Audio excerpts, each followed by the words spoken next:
Welcome back to Leicester. We're at the Morningside Arena here for day 6 of the Premier League pool, and we're down to the final 10 players. Wook and Lin got off to a perfect start, beating league leader Sanchez Pehlivanovic. Wu picked up another point with victory over Albin Ocean later in the afternoon. Konrad Jushishin made it 2 wins from his 2 this afternoon, where he defeated Naoyuki Oi and Jason Shaw. Eagle-eyed Jason Shaw bounced back with victory over Wook and Lin. Then it was FSR, the world champ. He played just the once this afternoon, defeating the Lion, Alex Pagalayan. But Pagalayan, who made a golden break in his victory over Albin Ocean, rounded off the afternoon session with a win against Naoyuki Oi to move into 2nd place.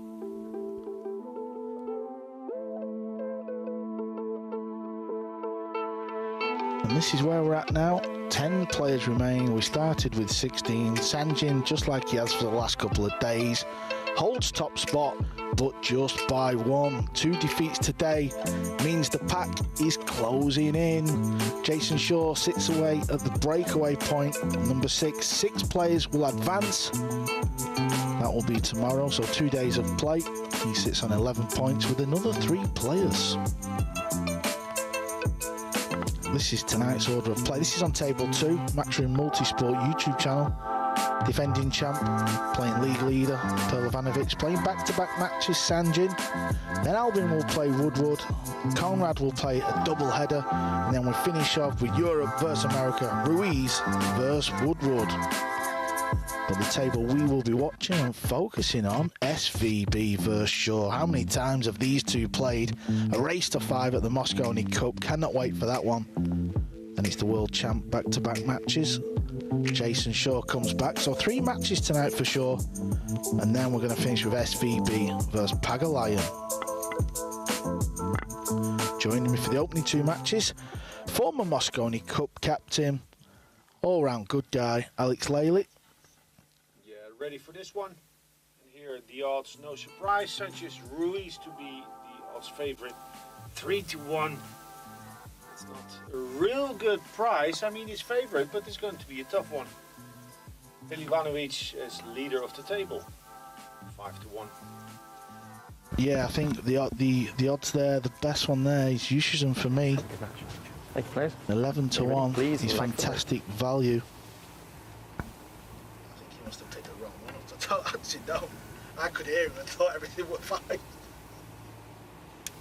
So, lag to see who gets the opening break. He picked the wrong mic up. And SVB gets the first break. Let's see where he's at, where his mental game is at.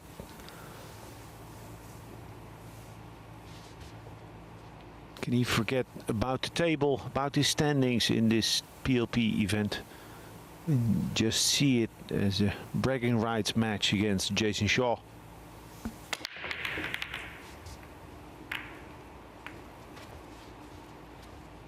I feel like the 1 ball finds the side pocket a little less than yesterday, which is understandable, well possible. The conditions change, the cloth changes. The weather changes.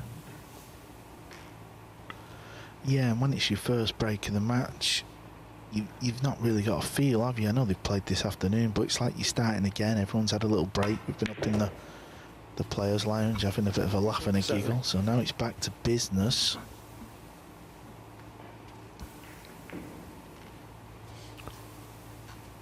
Cleaning the cue ball in your own time. Just roll it in, he'll be in line for the 4 automatically.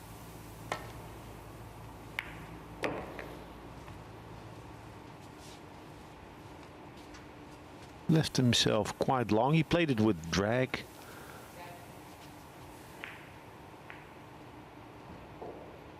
When I started to really practice and work on my technique, that was one of the most mesmerizing shots, a drag shot. Yeah, it's always a nice shot to have in the locker, isn't it? Just kill the cue ball.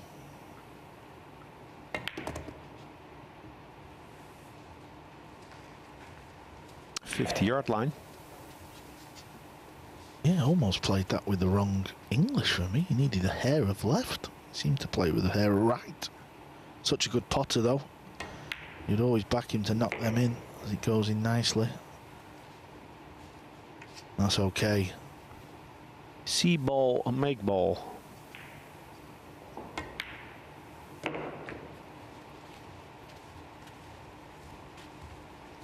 Both great aggressive shot makers, Shaw and SVB.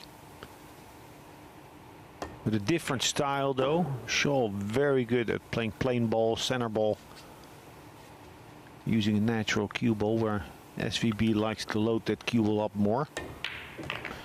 Well, it's the dry break from SVB. Shaw takes the opener here on table 1. On table 2, Albin Ocean, well, he's playing Sanchez Pehlivanovic. Pehlivanovic sits at the top of the table. Looks like Albin's going to get the first rack. Albin lost the opening 2 matches today. He's played 2. This is his 3rd match, so he needs a win. He sits in 8th place at the minute on 9 points. Sanjin, who's at the top, is on 13, so he's 4 behind the leader. And he's 2 behind Shaw, who sits at 6. Top 6 will qualify. Yeah, important to remember that in stage 2 they all play 9 matches. They all get to a total of 24. So Woodward, SVB, Ocean a little less. They're in an urgent spot, but it's not hopeless. Extension on the bottom of the queue for the break-off. Used to play with this full-length queue, the extension, but decided to take it off. Go back to basics. Good break. Needs the 2 ball to bounce. Well, he sat in the commentary box with myself and Alex this afternoon and said he's going to go for every shot. So I expect to see him go at this one down the rail.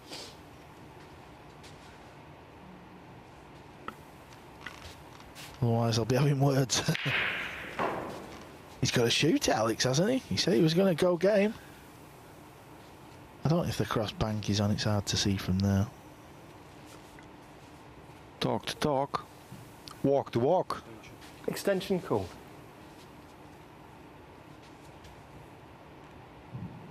He's going. He's going for this down the long rail. You've got to, though. You know, when you're such a good pocketer of the ball, why not go for the shots? He did choose to play it with the most comfortable tip position. Just a high ball.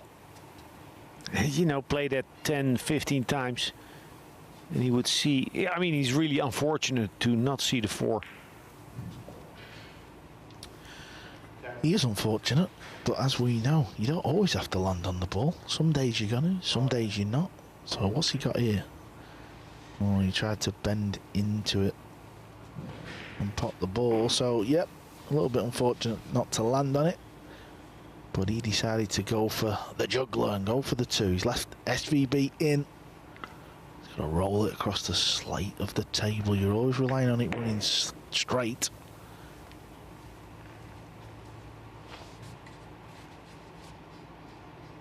See him draw this with left, opening the angle off of the long rail. If you come into the ball with speed and side spin, the cue ball deflects.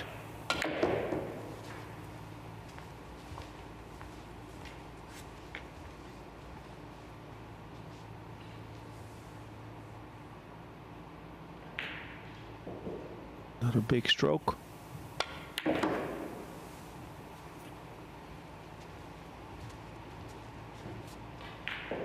Wow, he got a lot out of that ball, didn't he? He really did. We talk about the cue power Shane's got. Now he's got a little thin one, and I think he's just a little worried about the right-hand side pocket. So he's going to have to play it with some form of English. Maybe a hair of left, Alex? Yeah, but if you don't like that shot and if you like swinging the cue, you can also play more of a stun and go long, long, short and get to the top left side of the black.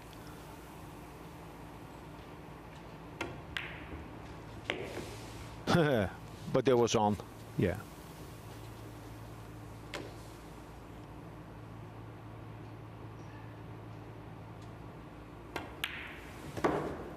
Yeah, that's it.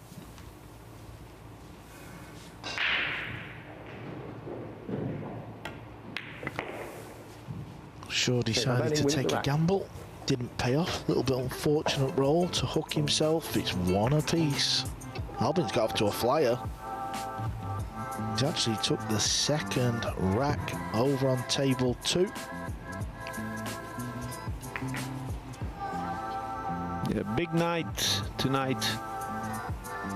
Pehlivanovic will have a busy night. You know, we'll see if he can maintain his momentum that took him to that first spot on the table throughout stage 1. Yeah, he's going to play back-to-back matches on table 2. Conrad will be up next for Sanjin, so we've seen the gap close a little. Obviously, these players that are sitting behind him are all big, major, prolific winners. You know, you look at the likes of Pagulayan, Sanchez, Jason Shaw, Albin, SVB. They've won the big titles.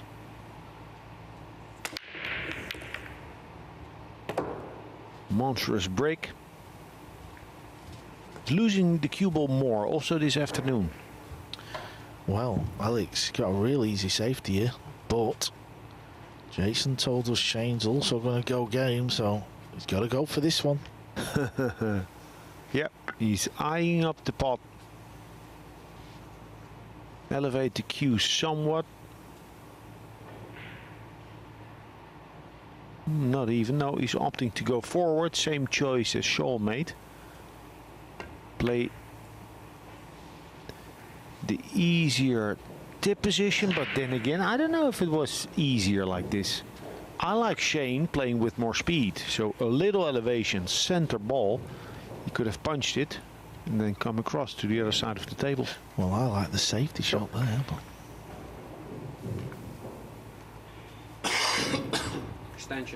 Extension cool. Cue ball cleaning is done in your own time, and I don't know if it's something just to take more time to assert himself, or if it's a little more damp in the arena. It's possible.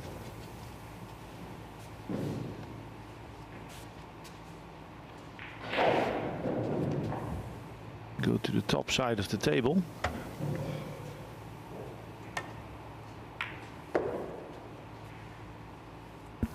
Needs a angle rather than being straight.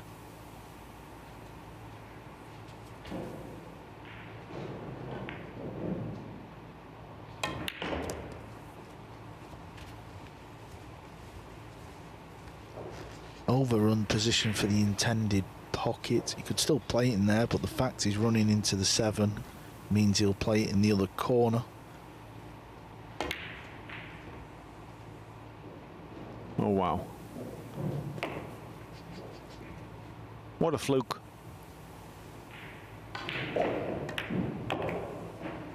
Unbelievable. Jason Shaw. You don't see a fluke like this too often in pool. It's more something you'd see on a snooker table. It's just how the pockets are cut. But he'll take it. Missed it, but made it. Yeah, it hurts because you know he's twitched the ball. I mean, SVB's seen it all. He's got the tee-shirt, but it still hurts. So the fluke from Shaw on the 6th ball has helped him win round 2. It's 2-1.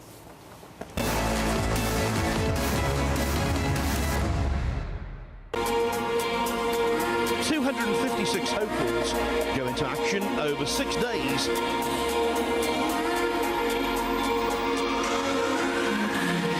When an irresistible force meets an immovable object, something has got to give, but nothing is given yet.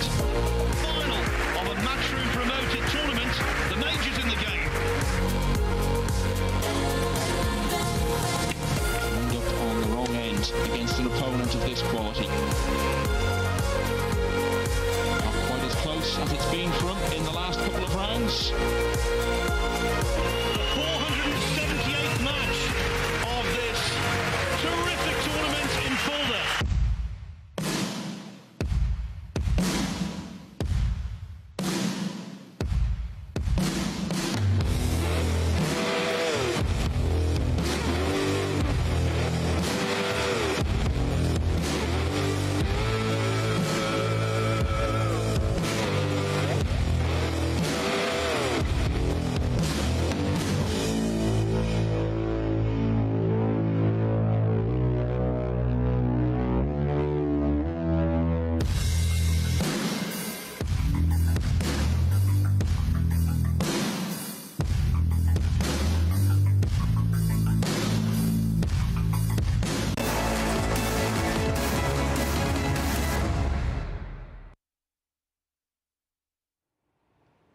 Welcome back to the Premier League. This is day 6. Rack 4. We're at the business end of the event now. It took a while to get here, mind. Jason Shaw to break. Leading 2 racks But to we 1. are here. This is where the biggest names are going to be matching up a lot till the end of this event. So much pool, so much 9-ball we've seen. And we're going to see a lot more. Yeah, the most interesting thing for me is to see the player's mental state. I like the game. We'll sweat the matches, but see who copes best with this format and the challenges that come with it. You know, we see the players behind the scenes, in the hotel, at breakfast, upstairs in the players' lounge. We can tell who's feeling good and who's feeling not so good. I mean, we can tell, we have an idea. Can we tell the viewers? Let's go. Yeah. Well, I think Conrad is feeling good. Sanjin is feeling good. Pehlivanovic is feeling good. Am I missing someone? I mean, feeling good in a positive frame of mind. Ruiz is feeling good. Ruiz. Yeah, I think them 4. Maybe Wu Kunlin, we're probably doing him a disservice. But the others upstairs, well, it's fun and games. Oh, two-way shot. Nicely thought of there. He was chasing the 9 and the bank shot.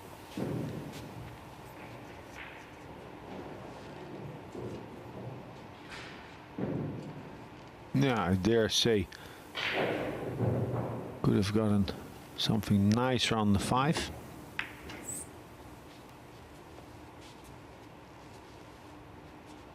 Play safe more often, Jason. Good shot.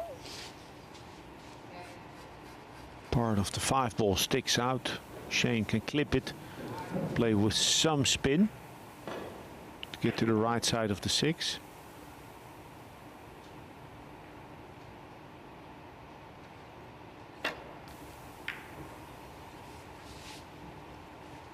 Does it have to be a snooker? This is, of course, you'd like a snooker, but this type of safety on the TV table is very difficult to manage.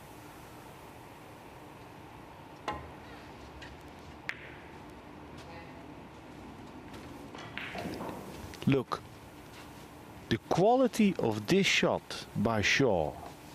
He's a monster when it comes to offense, but if he applies himself and plays more defense, he really has that touch and speed control.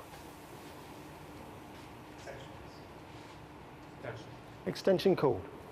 So no hook behind the 8, but still a very nice return.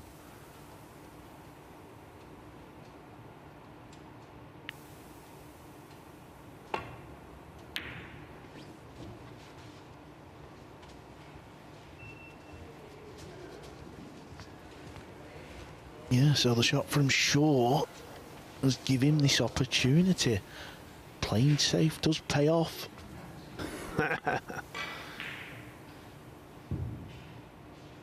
Hindsight is 20/20, they say. Oh. Looking at a bank. Put the cue ball below the 8 ball. Make sure to not overcut this. Miss it on the short side if you're going to miss. SVB going full table bank.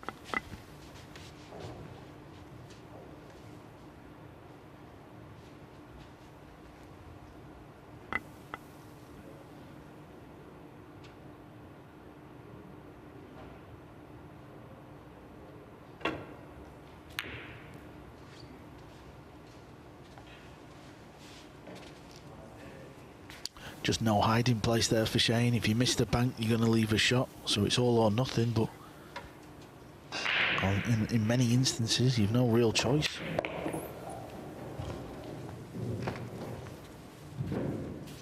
There's a natural line. Side pocket on the right doesn't come into play. Or does it? Was he thinking about drawing into the 9? Yeah, he was, but now he's chosen to go twice across. Natural line, no problem. Sharp. Looking sharp, played some nice shots there. Especially that resave. Yeah, and this is the type of match that Shaw wins and the SVB both get up for. Whenever they play each other, they want to win. Of course they want to win. Over on table 2. Sanjin Pehlivanovic. There you see he's playing Albin Ocean. Ball in hand for Albin. Sanjin just missed a kick shot. Listen, look at this position, Carl. If the cue ball doesn't pass the 6 on the top side, he can tie up the 3 with the 5. So make a fall, bump the 5, close that 3 ball. Have you ever done that? I've seen it done. I can't recall. It's so much fun because then the other guy has ball in hand, but he has no way to reach the ball. Van Boening to break. Trading 3 racks to 1. Yeah, we'll keep you posted on table 2. Sanjin, who's at the top of the table, he lost his opening 2 matches today. It was 5-4, 5-4, so it's not like 2 bad losses. Nineball's flying around. 3 ball just falls in the side pocket, and it's a good job it has. That's the value of his power break. More action on the balls, more chance to make a wild ball somewhere, as he did, but he would like to. He would like to get that 1 ball cruising to the side pocket again, as he has been doing for the past 5 days.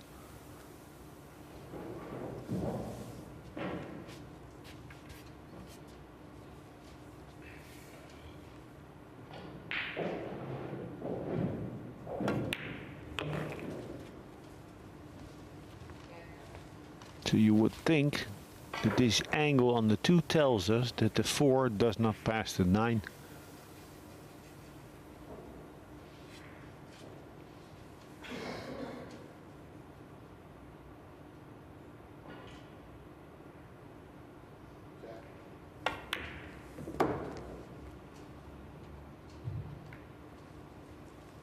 Intention was to slide below the 6.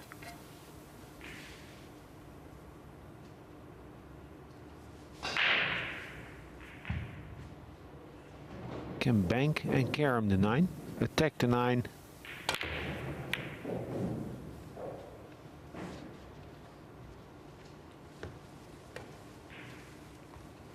It's not working for SVB. Certainly, yeah. Extension cool.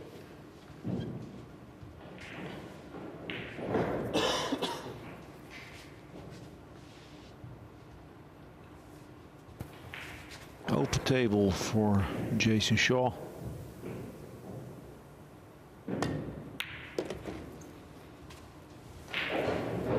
So good at those shots.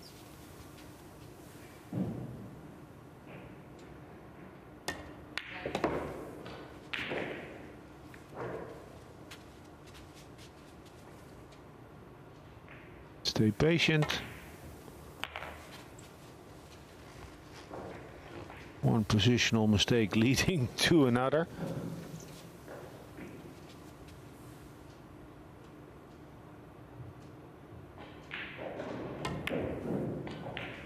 Shot. Make the ball pull. See it, make it.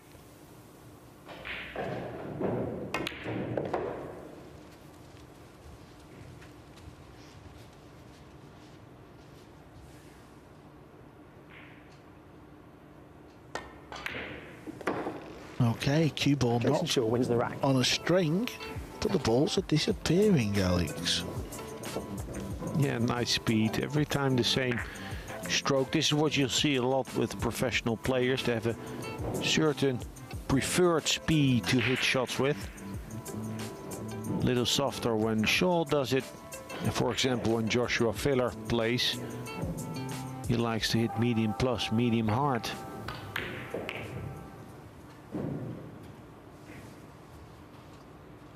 Pehlivanovic winning 2 on the spin. levels.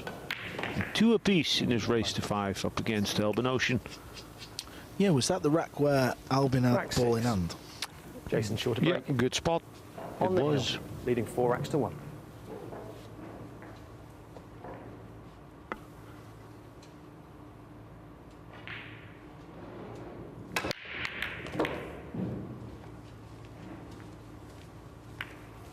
Oh, yeah. Sometimes the magic rack plays a role. Look at this. The 5 bumps the cue. Oh, we didn't see it.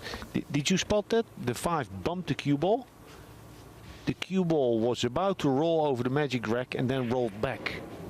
Otherwise, Shaw would have had more side of that 2 ball. He's kicking at this, I believe. Yeah. Oh, you like it.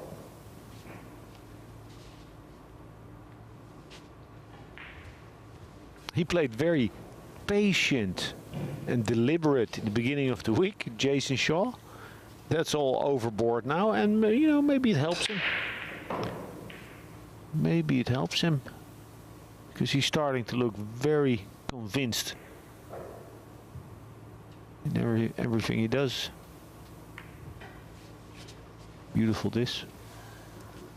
Yeah, I mean, Alex, you know, this is day 6. These players have been here, you know, all day, every day, practicing, putting the pool clothing on and coming to the venue. It's, you know, it's a long slog, this Premier League pool.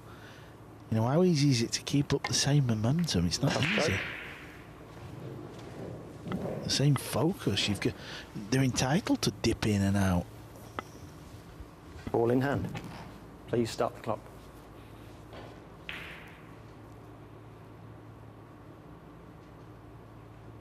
Rewarded for his good resave on the 2 SVB.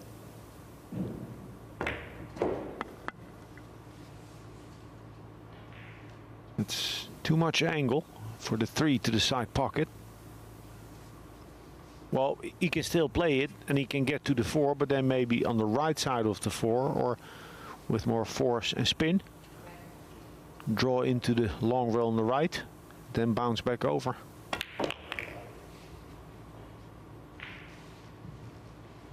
It's nicer to watch if a player occasionally loses position.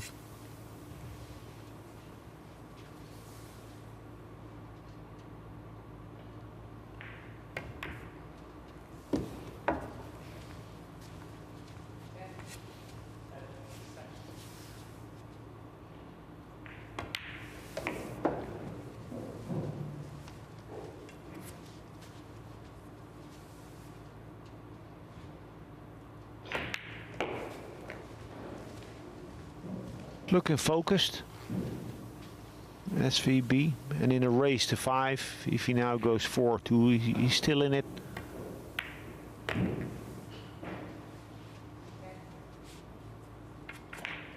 Needs to break well, get an open shot and win 1 or 2 safety battles, and then it's 4-4 before you know it.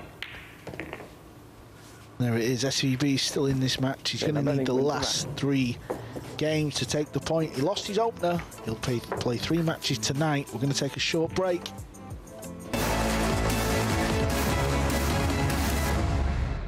.256 hopefuls go into action over 6 days.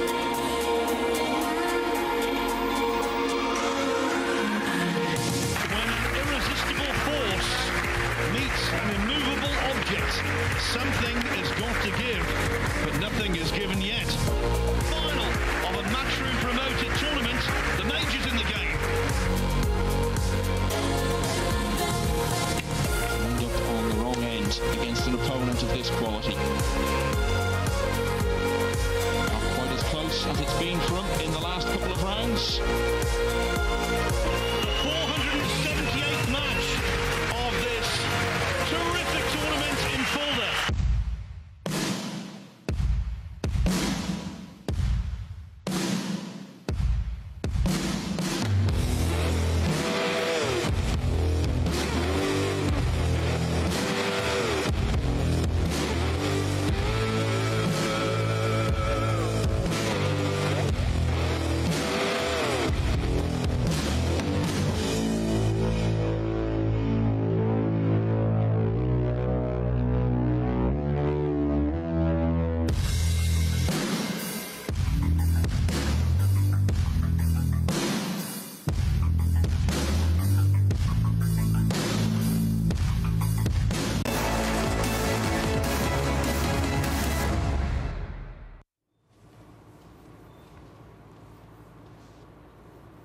Rack 7, Shane Van Boening to break, trailing 4 racks to 2.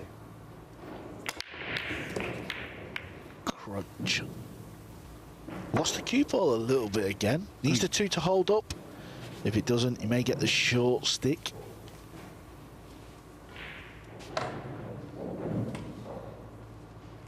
Yeah, he's breaking. He's overdoing the break a little bit, I feel. He's losing control too often.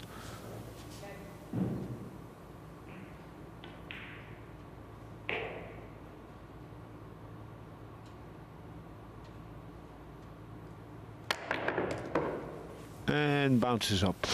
Nice. That sets him up. 6 open shots.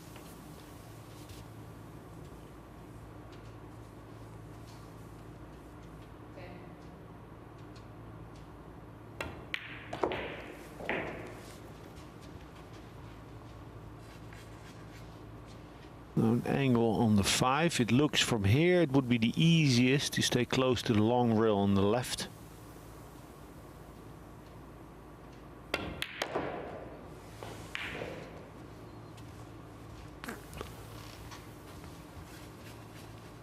You can draw back.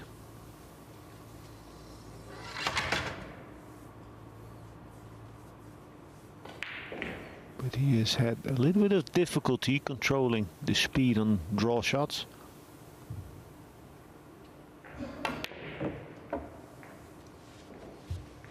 Sure. Oh my. Distracted before he pulled the trigger. A cue slip, maybe his jump cue. And then went back down again. Yeah, I mean, we can talk about being distracted and whatever else, but he's played a lot of pool. You know, you've got to reset, get behind your shot. That was just a very poorly struck ball. It really was. Fired it into the rail, hung up, sure for the point. Needs a cue ball to travel. He's okay. Nice. Ooh, there was a painful miss, just like against Woodward. For me, it looked like an SVB comeback was in the making. But none of that. 5-2 win goes to Jason Shaw, and SVB will stay in 10th place. 8 wins out of 18 matches now. Starting to become painfully clear that SVB might not have his week here in the PLP.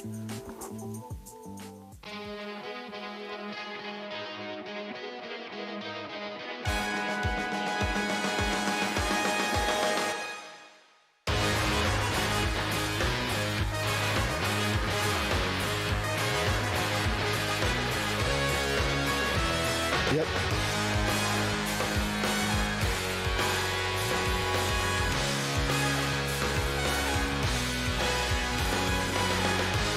No problem.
Six hopefuls go into action over 6 days.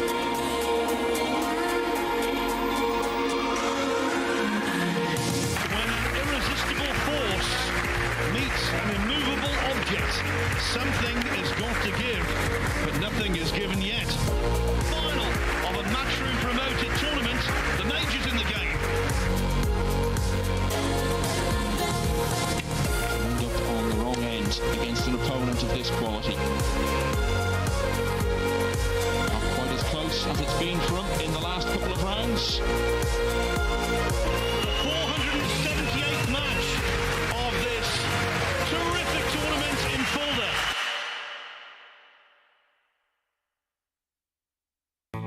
The Diamond Paragon Pool Table.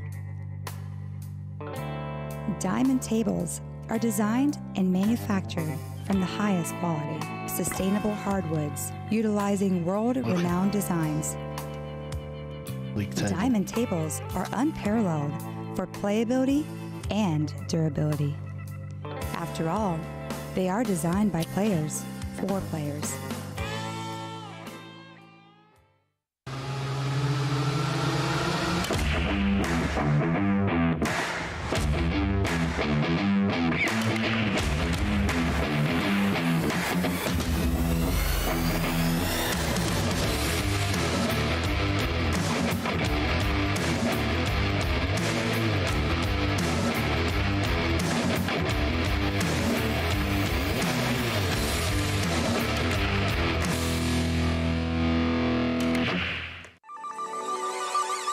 This championship is being played with the new Aramith tournament set.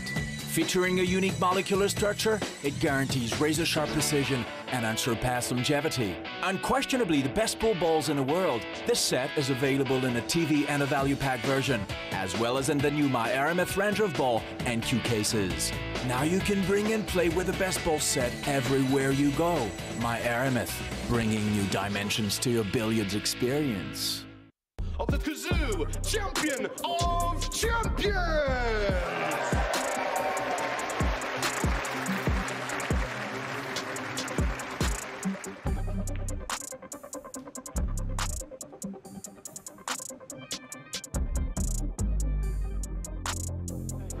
It's time for a little bit of Derry Stand.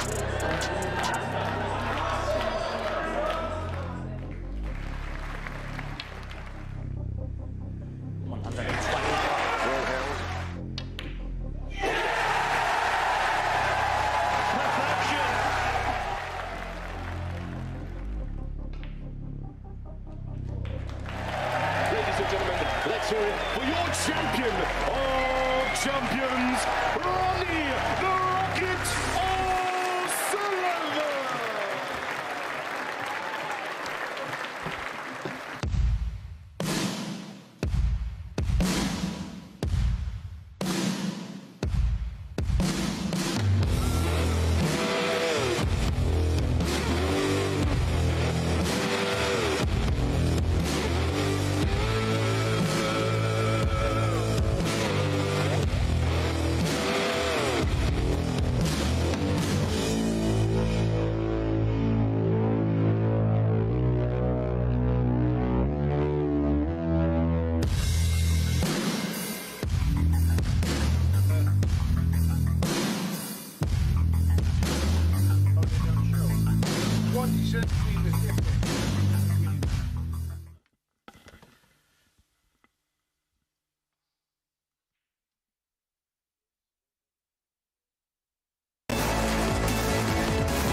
Welcome back to the night session here on day 6 of this year's Premier League.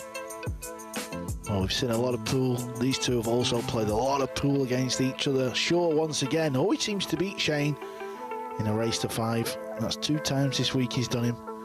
And this is what it means. If you remember, Jason Shaw was in 6th place. He jumps up to 2nd.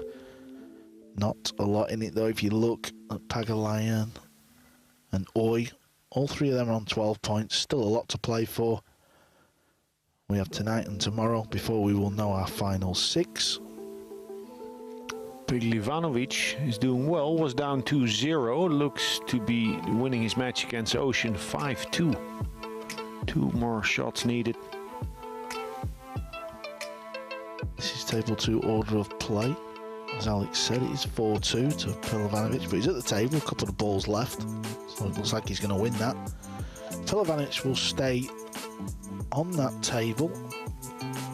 Then we'll see Albin Ocean come back. Then it'll be a Conrad doubleheader. We'll finish off with Europe versus USA. And on this table, table 1, Well, SVB, who's just lost a point, sits in 10th place. Who'd have thought it? Shane Van Boening, last in the league, where he plays Ruiz. Ruiz will stay on against play Wu Kun Lin. Then Shaw will come back for a double before SVB comes back versus Pagulayan. Just as I was saying all that, Pehlivanovic missed the 8 ball pretty much over the pocket. Incredible. Now Albin Ocean's got a real tricky 9 ball as Ruiz and Van Boening lag off. So there's the lag.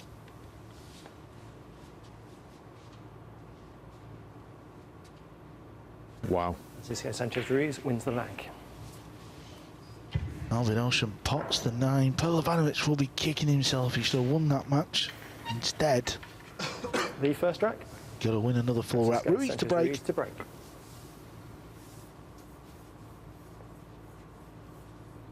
Looking to put on another breaking clinic. Shaw and SVB before this some trouble making that 1 in the side. Let's see how he handles this. No, still good. He's playing a different game, FSR. It's not fair.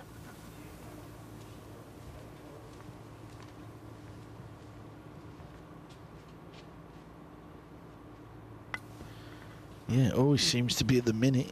He's always getting a look at the 2 ball.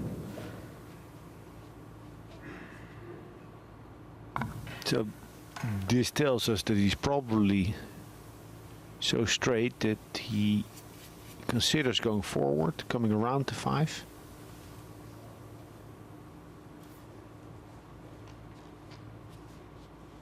One of those angles where you question if it's enough to just punch it over with stun. Maybe he even needs to play stun run through with side spin. Makes things even harder.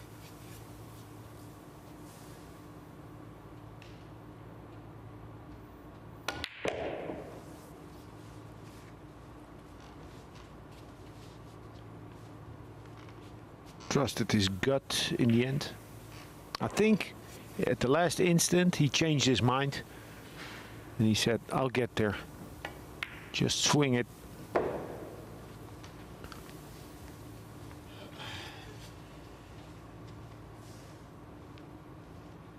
He is a powerful stroke, FSR. And finesse. You can't get to be world #1 without both.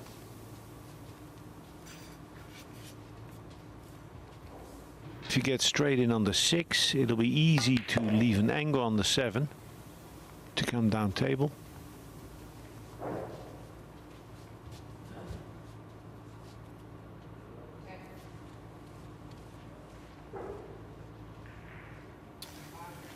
SVB needs wins, doesn't it? I was saying just at the intro, he sits in last place at the minute. 10th position, 8 points.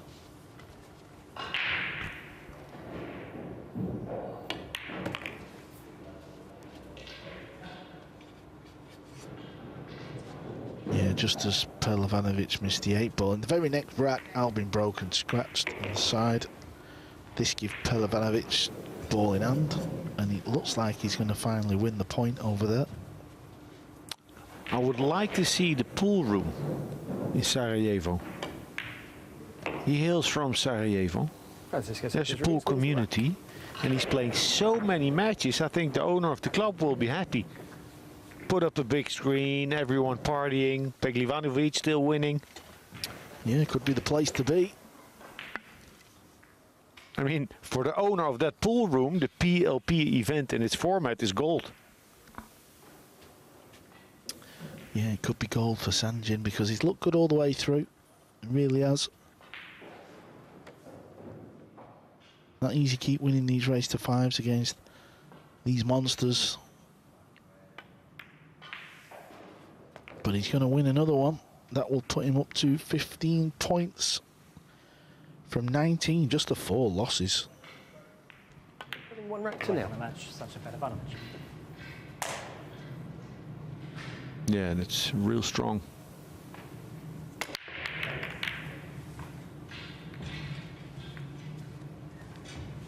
It's not working.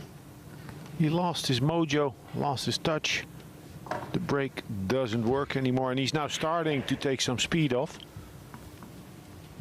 But the magic's gone.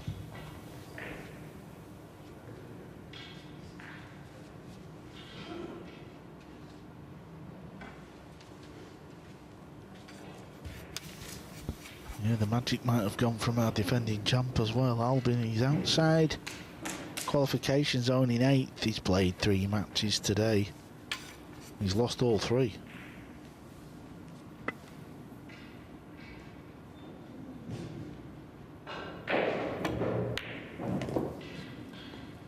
That lacks pace. Yeah.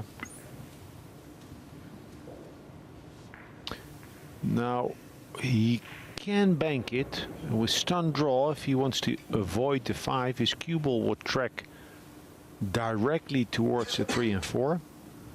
So then he needs to ask himself, is it then still worth it trying to go for the bank? No. Business-like approach, FSR. We said it before, he's one of 3-4 players who still looks very professional, very committed, very disciplined. We've seen him, of course, we've seen him miss, but we haven't seen him lose his head and go for wrong shots. I'm not saying the bank is wrong, but you can tell when the player chooses something and he's like, nah, let's take a swing. Now, is he going to try and use the 5 and the 9? Or is he going to use the 8? He's going to try and use the 8 ball. And he's left a piece for SVB to play a similar shot. It's difficult though, this on a TV table. It's easier on the club table. If you roll this, clip it with the right spin. On a club table, the right spin is more aggressive. It's easier to keep that object ball close to the long rail.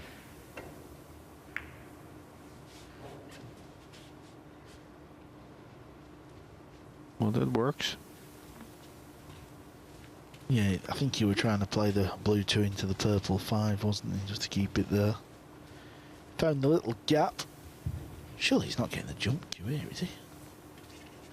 Well, this is borderline ridiculous. Yeah. It's Nineball 2023. They practice this. Yeah, but look at the sheer distance. Foul stroke. I'm with you. I'm with you. I wouldn't like to play that shot. I would be scared to jump the cue off the table. Ball in hand. Please start the clock. Look at this with ease.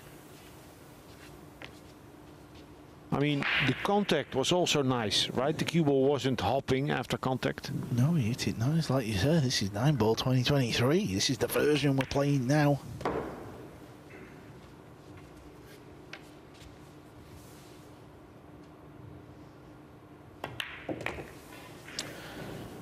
Bill Strickland says many times the games has changed. It's not the version he grew up playing, and I think we could clearly see that as he finished 15 out of a possible 16 players in the league table. Just the 4 wins for Ilda Pearl.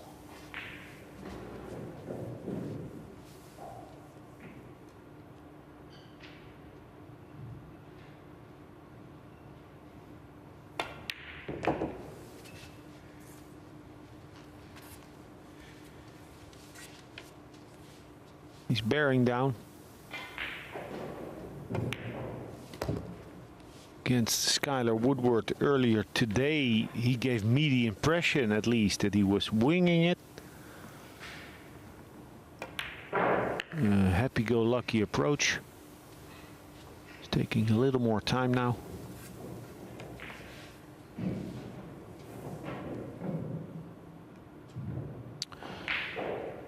Yes, saying Alex, the thing is with Shane, because he's at the bottom of the table in 10th, he's only on 8 points, so he's 6 points behind Sanjin Pehlivanovic. They both played the same amount of games. SVB has not got many matches left, has he?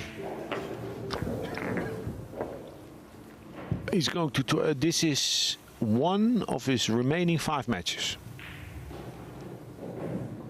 They play 24 matches total. So, yeah, like I said, one of his remaining 6 matches. You said 5. I'll call you out on it. But that's what I mean. So even if he wins all 6, well, he's level with Pehlivanovic. I know you don't have to finish at the top, but that just shows you the gap Sanjin has pulled away with.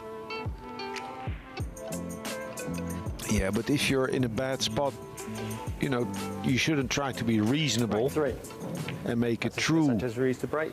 realistic evaluation. 1 rack each. You got to look for that glimmer of hope. Because even if he would go rampaging now, win 5 out of 6, play great pool and not qualify, that would give him a platform for the next tournament. Instead of losing 4 out of 6 and then, you know, leaving Leicester on a low. Yeah, and at the end of the day, we do expect these players to start beating each other, so favours will be done.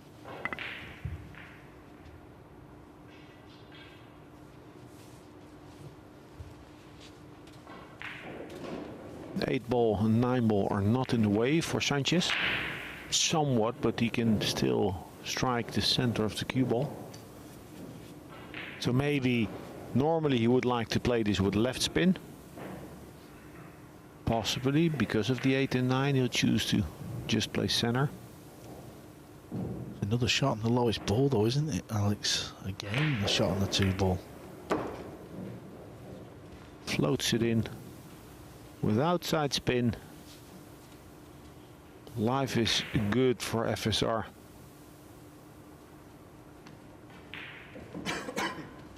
It's alright, keep getting shots, but it's the fact that he keeps taking his chances.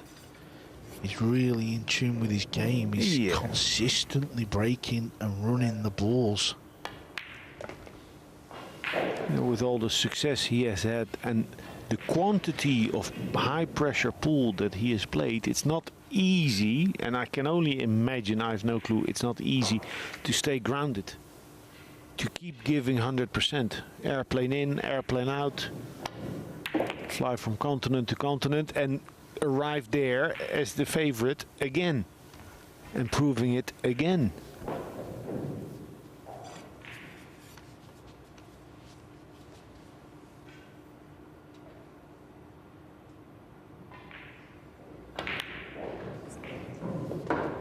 Nice clean pot. Solid as a rock, FSR. And Konrad Justishin, he's on a good run today, 2 out of 2. Taking the opener against Pehlivanovic.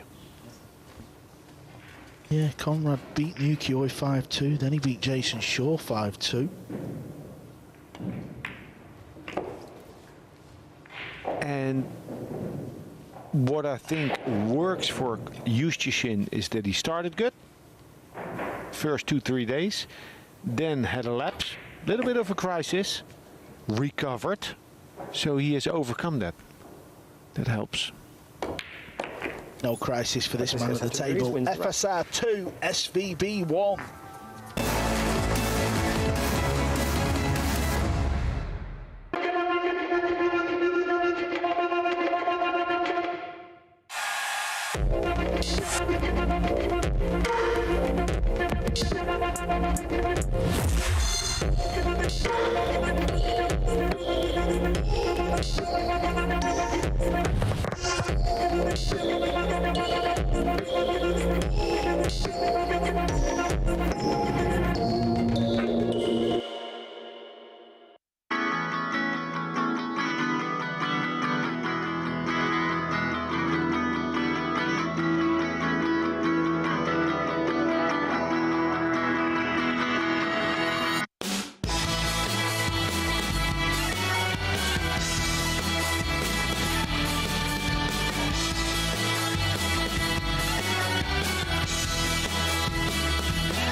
Last Rack. break, he Shane, I'm took only speed break. off. Trading 2 racks to 1.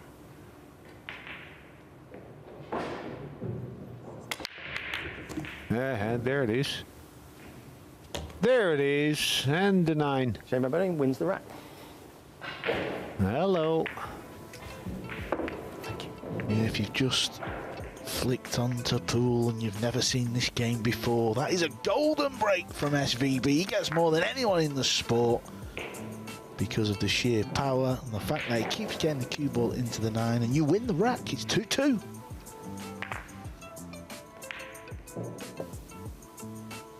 That might well be the worst feeling as a pool player when your opponent makes the 9 on the break. Yeah, well, 1 is okay. Rack 5. But if that 9 ball Francisco is Sanchez Ruiz moving to on break. every break, you Scores worry tied, for 2 another racks one. each.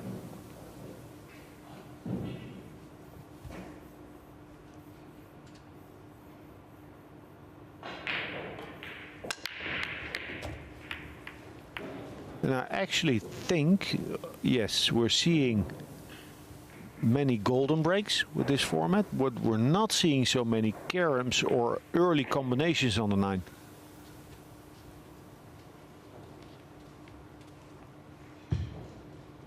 You know, what's the difference between a 9 on the break or a 2-9 combination? The difference is you've got to make the combo.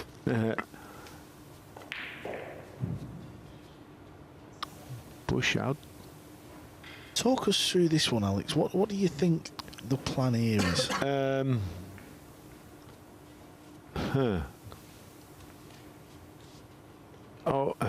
No, I don't know. Oh, okay. Yeah, he's looking at making the 2.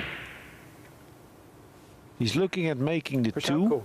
and exposing part of the 3. So in a push out, you can hit any ball on the table. You can pocket any ball on the table. And then the same thing as we know from a push out, SVB comes in, Shane, your choice. has a look, and then chooses whether to play or give back. Now the cross corner bank is on. To the pocket low right, there's no kiss.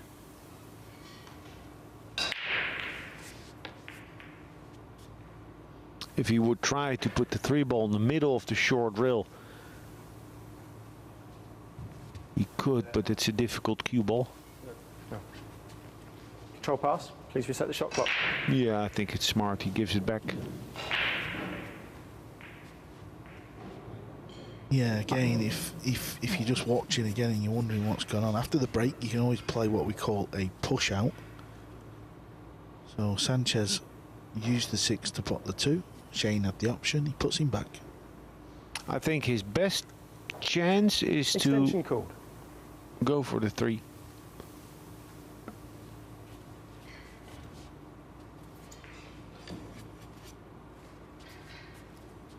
And then if you miss it high on the right side, above the pocket, so it bounces back towards the middle of the short rail.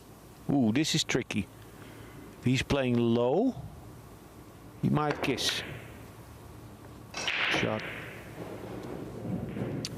Yeah, and that is the beauty of what we call the push out, because I'm not saying he's outsmarted Shane. Shane will know that shot was available, but Sanchez had a plan, and he will have known it wasn't an easy shot, but he was prepared to take it if he got back to the table. Well, the actual plan, what he looked at and what Shane looked at, is the cross bank, cross corner, but letting the cue ball roll, and they both didn't like the cue ball.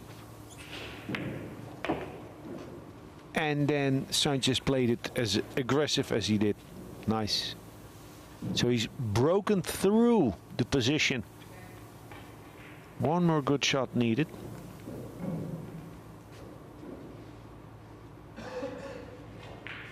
Not only does he break good, not only is he super consistent, he's also a smart player, Sanchez. And there a lot of credit goes to David O'Cady, because O'Cady, in whose shadow Sanchez has played for many years. O'Cady's a very knowledgeable player with a lot of 3 cushion in his game as well. And Sanchez has picked that up.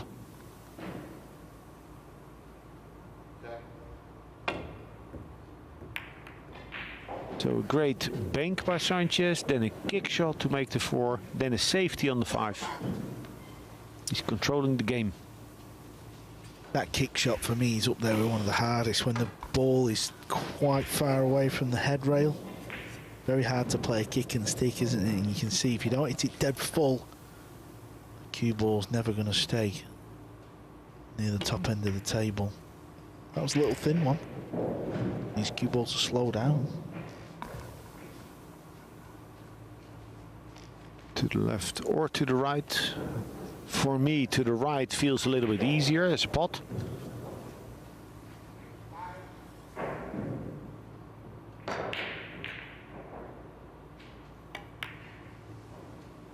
Oh, he's done well. Floats it in. It's amazing. Another tournament, and again FSR looking like the man to beat, even though he's not top of the table. But he's there, his game is there. That's it, takes the lead, wins Rec 5 against SVB. Yeah, Alex, it's not just the break and runs, is it? He was in a tricky spot there and he played a good rack.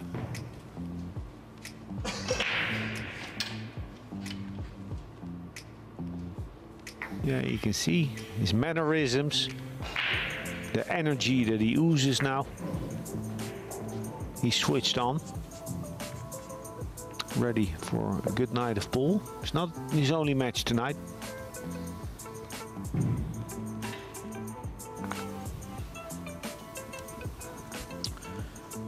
No, it's not his only match tonight. Rack 6. After Shane, he'll stay on this Okay, table. now Boening to break. Trading 3 racks to 2. Will enter the stage. Then he'll finish off on table 2 at the end of the evening against Woodward, Shane's buddy.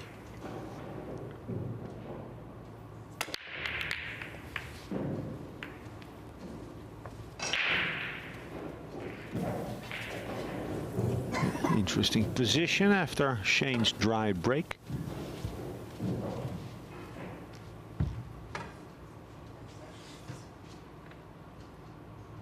He can play a bank FSR, straight back. Attack the pocket with a chance to hold the cue ball behind the 6.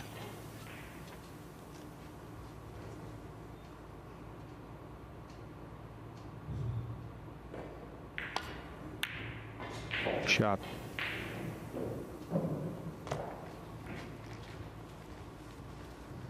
Now, how to get to the left side of the 3.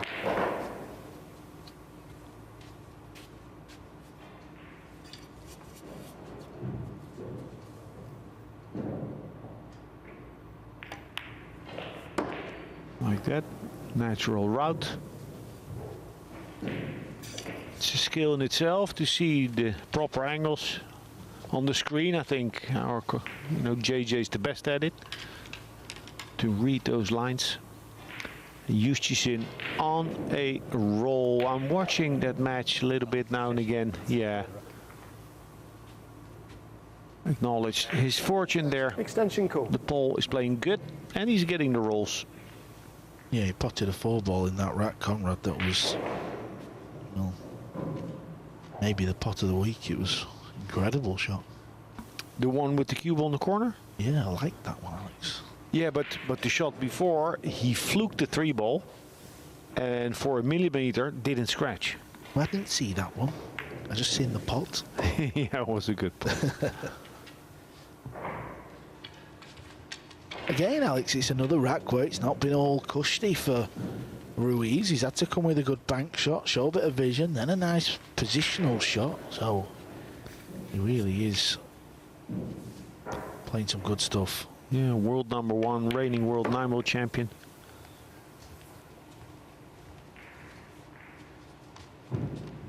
And he has the belief and the discipline and commitment to build a legacy.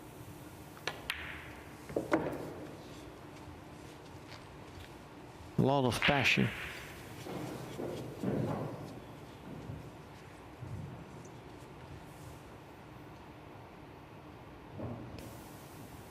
And without a doubt, will he lose some of that momentum at some point? But for the next 10 years at least, he'll be one of the names on every tournament that he goes to.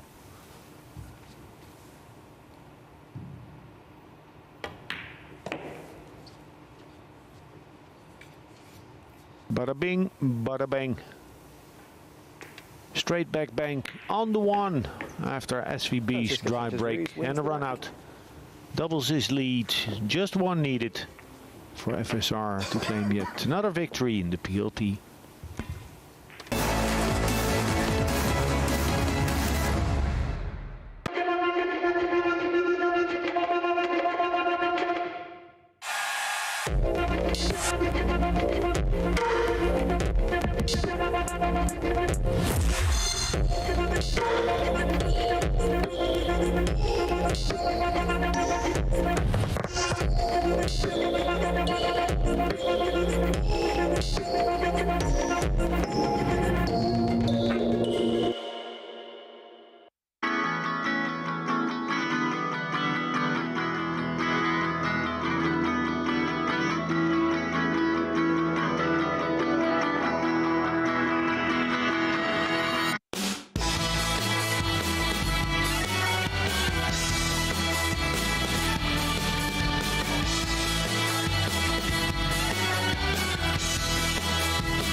Just one more rack needed for FSR. He sits in 5th place. He's got 2 matches in hand against the 4 players above him. So if he goes on to win this point, he'll go level with Oi, Pagalayan and Shaw with a game in hand. Oh, visible. Look at the replay, what that cue ball does after hitting the low side of the 9. It arcs. There's still a lot of juice on the ball, and that's a big difference between his break and I think his break and all the other 15 players' breaks. We've seen many scratches this week when that cue ball came off the long rail onto the low side of the 9 and then went straight into the corner. That's not going to happen with FSR's break because of that backspin now. Long floater.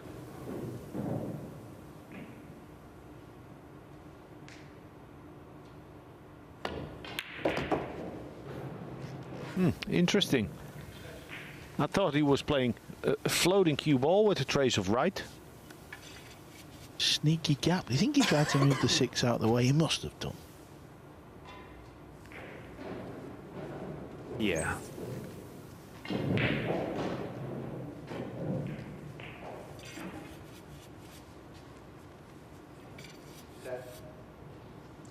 Extension The call. 6-8 carom or the 6-8 combination is makeable if he gets decent position.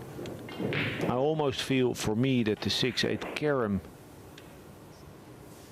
would be the shot to play for, because the position, the ideal position for the carom is easier. Yes, table 2. Conrad. He's about to go 4-0 up over Sanjin. Sanjin's only lost 4 games in 6 days. He's doing well, the young man, so if he goes on to lose this one, he's still doing well. I spoke of a 6-8 carom or a 6-8 combo, but maybe he has about half a pocket. It's tight.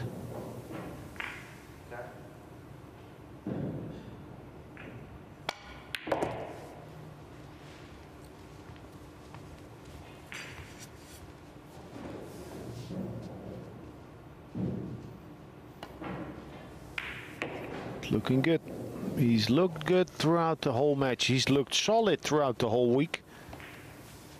But now, at what timing would that be? Stage 2, for things to really start clicking.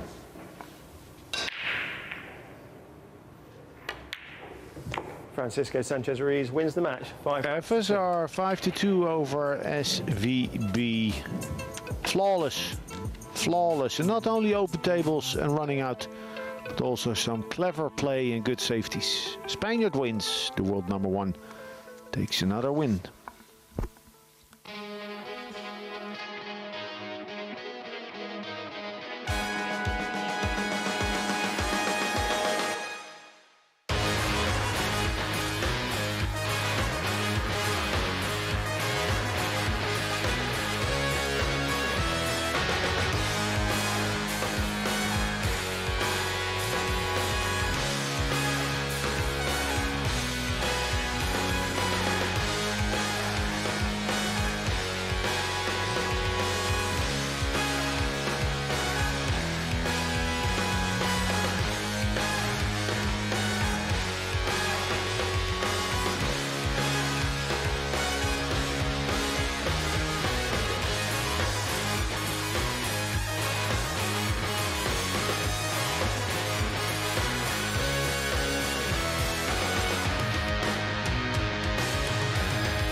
Hopefuls go into action over 6 days.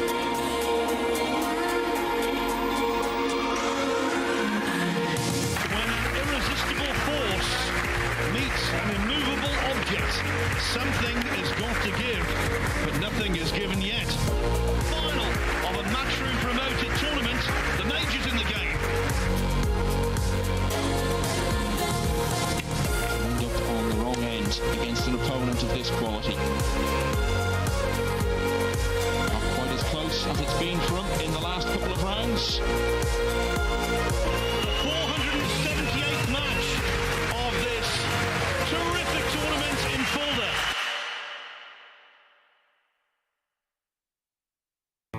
The Diamond Paragon Pool Table.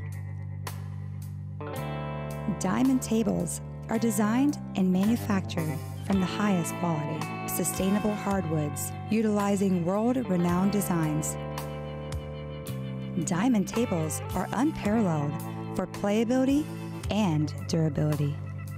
After all, they are designed by players for players.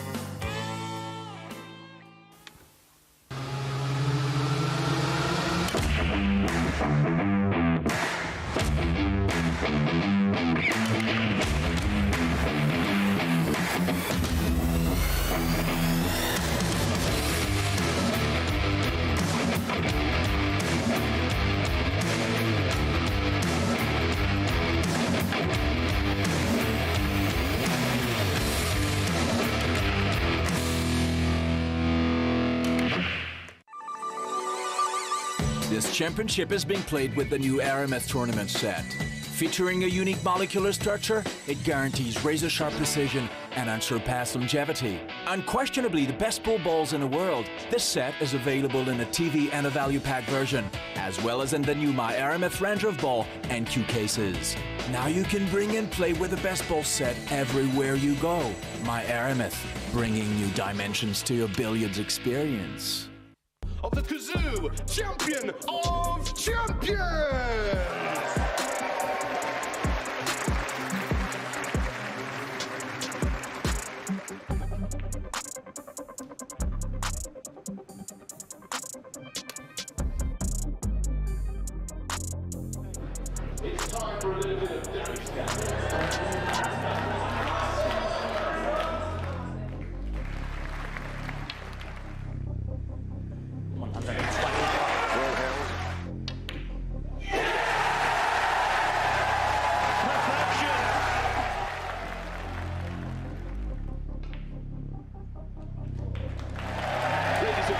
Let's hear it for your champion of champions, Ronnie the Rocket O'Sullivan.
Clash of the last two winners of the World Championship early on this Saturday night at the Morningside Arena in Leicester. And just as was the case when they met in Phase 1 on Thursday, Francisco Sanchez Ruiz emerging the winner against Shane Van Boening by 5 racks to 2. And this is what it all means.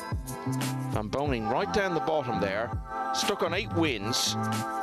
He's only got 5 matches left, so the most he can get to is 13, and we've been talking about 14 as probably the minimum target to get through. Now 13 isn't impossible, but basically he's going to have to win every remaining match to have even the slightest hope, you would think, from there. Sanchez Ruiz in second place now, 2 behind Sanjin Pehlivanovic, although the man from Bosnia and Herzegovina is currently trailing 4-1 against Konrad Juszczyszyn, so he could be going down to his 3rd defeat of the day. Jeremy Jones alongside me in commentary. Well, your friend and compatriot Shane Van Boening really needs perfection from here on in, and even that might not be enough. What's going wrong? Yeah, well, he told me after the match that Ruiz just breaks too good, gets too many shots, and that puts a lot of pressure on you as his opponent. And I think Shane needs a lot more than all wins. He needs help from others, and like Konrad beating Sanjin, that doesn't do him any favors, believe it or not. He needs it the other way around, and so he needs a slight miracle to stay in this event. Those lags will do, Michael. Francisco Sanchez Ruiz. Yeah, wow, that is unbelievable. They're all smiling about it. Perfection before the match has even really started. Francisco Sanchez Ruiz to break. Yeah, and what Shane said about the break is he just makes the one at the highest percentage. And the way he gets the cue ball to the center of the table, avoiding kisses, drawing one rail below the 9 and then back up. He caught a kiss there, but you see that was acting weird. Was that a delayed draw? I'd love to see a replay on that. Watch the cue ball after, I think it contacts the sit. See that? Just kind of went forward and then bent backwards. A little delayed draw, and here's that shot on the 2 that SVB was talking about. And I'll tell you another thing he gets probably more on a consistent basis than anyone else, and it goes right along with everything else SVB talked about, is the spreads. Really doesn't get near as many clusters as a lot of players, and gets to stay in the flow, running a lot of racks. The ultimate compliment, isn't it?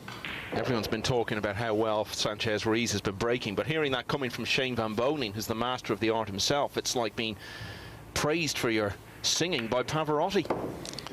Yeah, well, I think a little back at you is what it is. Shane probably had that same comment made about him by every professional player in the world for the last 15 years. And now we talked about it the other day.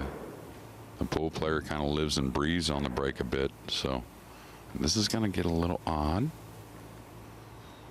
I think he can get to the end rail, but a lot of times when it's close, that requires a lighter speed We'll see how he can control getting back on the 6. I think he should be okay. He just may have to play some type of kill shot from the 6 to the 7. Code.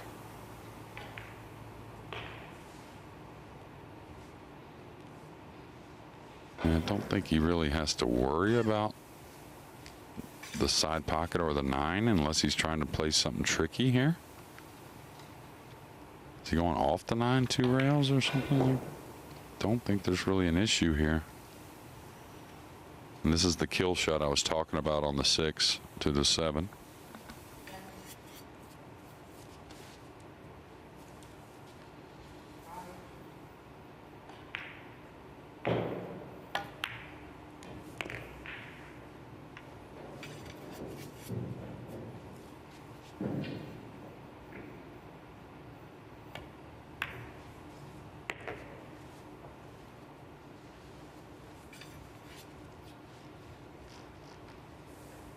Well, we started off the commentary by talking about Sanchez Ruiz and how unstoppable his breaking is at the moment. And he's gone out and underlined the point.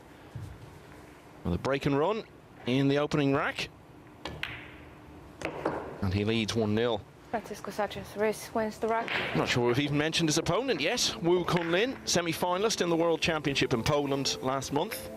Currently in 7th place in the table on 10 wins. And with 6 matches left to go. Woo's had 3 matches today. He's won 2 of them. Was beaten by Jason Shaw.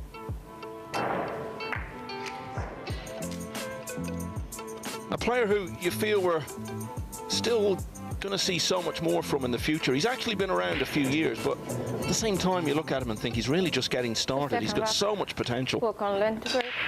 Yeah, very solid. I think it's going to be just shoring up a few things here and there, and seems like he can come with a big shot. Very good cue ball. For the most part, I like the decisions. Just trying to, you know, improve in all areas. And that's kind of what players in this category, that's their goals.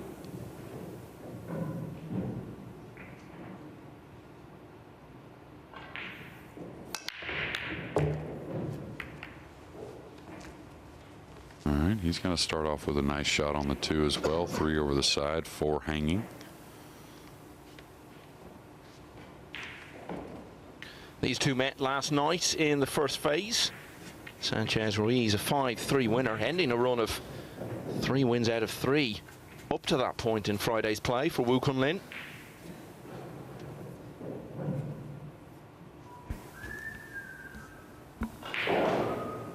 We'll see how he wants to play this too, if he's going to dig on the cue ball or just come 1 rail between the 5-9. If he digs on it, he's got to hit it well, not to get into the 7. Yeah, that's the smart shot, just 1 rail. Hard to tell sometimes how Woo's going to play the shot because he cues so low, much lower, you know, than he intends to hit, and then comes up on the last stroke. Yeah, anytime you see him from behind the shot, you're wondering how on earth is he not going to scoop this off the table.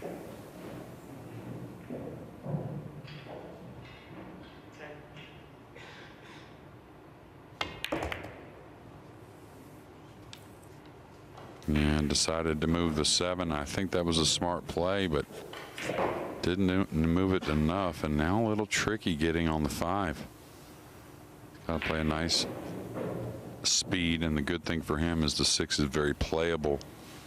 So if he gets a little off, he doesn't really have to work the cue ball much. Just concentrate on pocketing the 5 here. And 2 shots.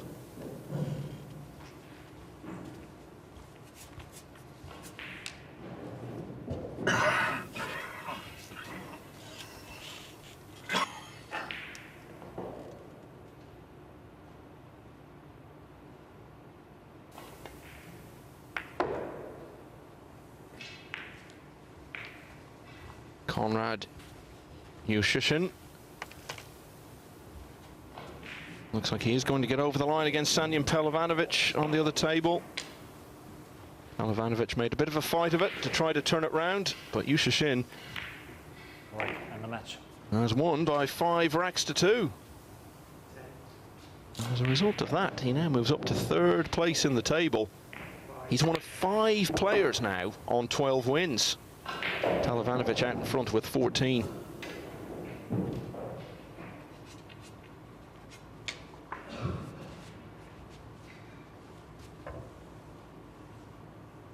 Great day for the Polish player. He's won all of his matches, and they've all been 5-2 as well. And of course, that's going to do his racks difference. The power of good. Been so streaky throughout the tournament. He's on a hot streak at the moment. Back here, Woo Kun Lin, looking to emulate what FSR did in the opener.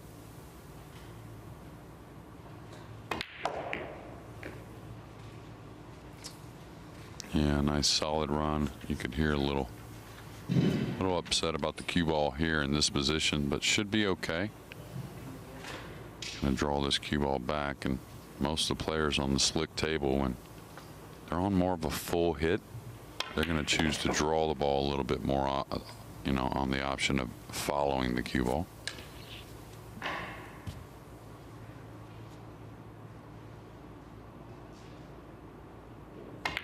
Exchanging breaking runs in the early exchanges, and it's 1-all. So no play going on at the moment over on table 2, but there will be another match starting there very shortly. Albin Ocean against Skylar Woodward. That's a huge match.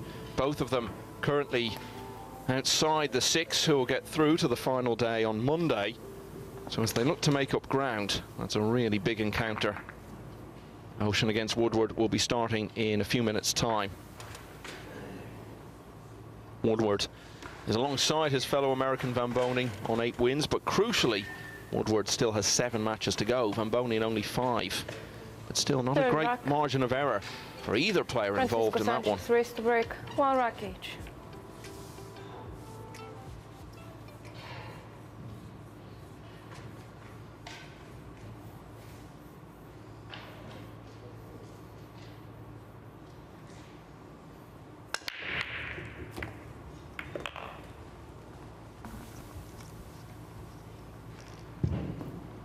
There again, another good spread, the one in the side. Very doable 2-ball. Does have some work in this rack, but wouldn't say anything terribly tough.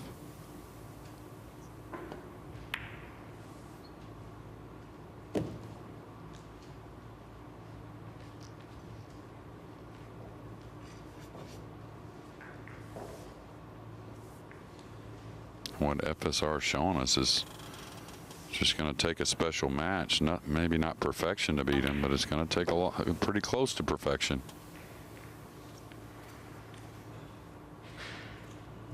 I think what we saw last year over the course of the 8 days, you get the outcome that you should, and we saw the biggest names, the best players, Ocean, Filler, Shaw, Van Boening, being the players who got through to the semi-finals last year through this really long testing format.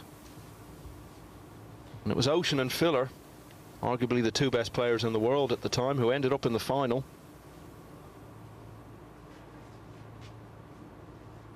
And Ocean, who at that time was the reigning world champion, walked off with the trophy. Extension code.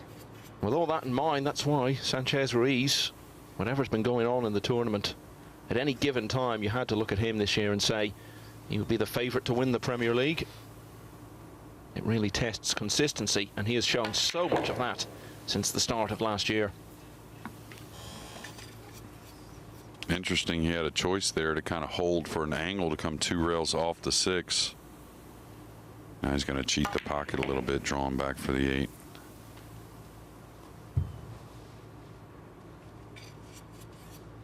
And he is human, so I mean the way you beat players like this that are just rolling and running well and playing even better is you just have to keep applying pressure. I think probably some of the more suspect matches, and they were still great matches obviously because they won the titles, but were some of the ones towards the end of the tournament, I thought, for Ruiz, you know, where the pressure was high.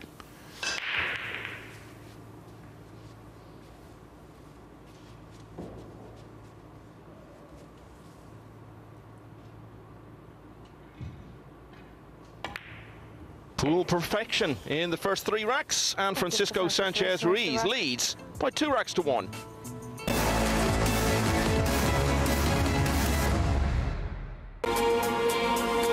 .256 hopefuls go into action over 6 days.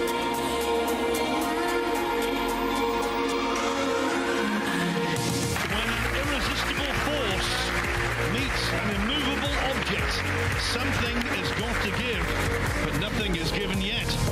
Final of a matchroom promoted tournament, the majors in the game.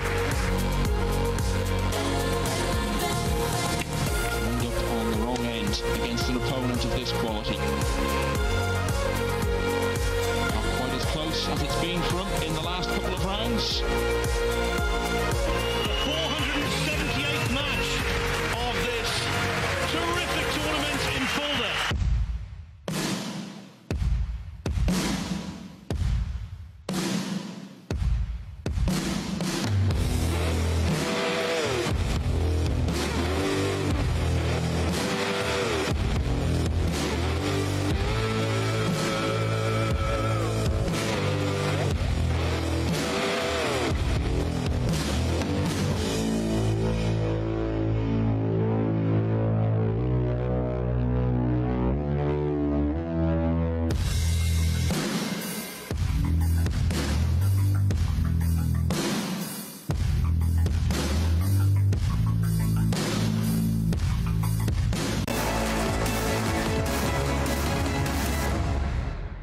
You just can't see a better standard of pool than this, and Francisco Sanchez Ruiz has had the better of it so far, but really only because he's had more breaks.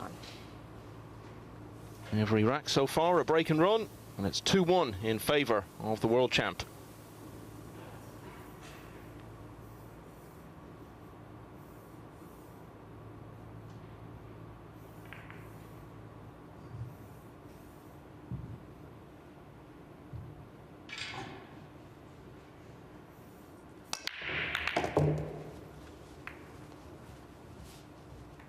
And I think the players are kind of trying to copy his break a bit.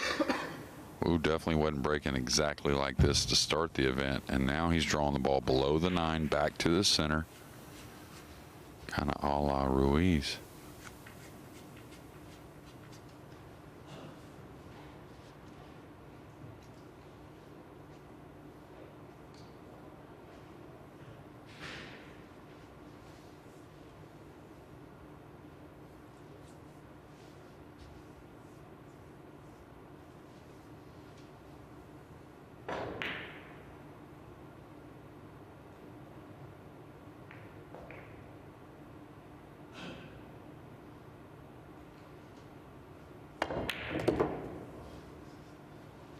Talked a lot about this great double that Francisco Sanchez Ruiz has done over the last 5 months, winning the 2 standout individual titles in the game, the US Open and the World Championship. But that achievement was almost derailed at a very early stage by Wu Kunlin, because they met in the last 32 of the US Open in Atlantic City back in the autumn. And although Sanchez Ruiz obviously got through, it was only by 9 racks to 8. Yeah, a little upset, but nothing really to worry about. A little thinner cut on the 5 than maybe he wanted, but still pretty routine shot. The 6 very handy, 7 over the side.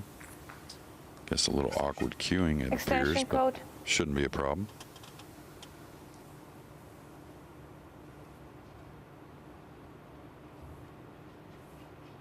The second rack is coupled with the break.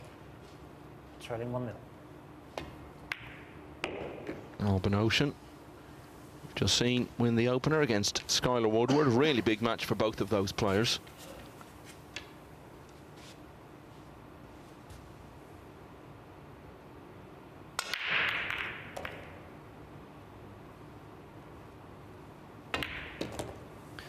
And from Wu Kunlin's point of view, that win for Konrad Yushashin means that Wu is 2 wins adrift of the top 6 now.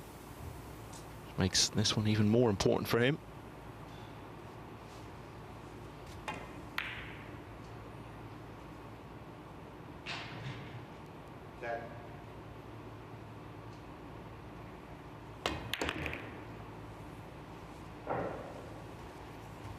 Really nice on that 7 ball there. Easy to overspin it and get near the rail with the cue ball, which would have made things much more difficult.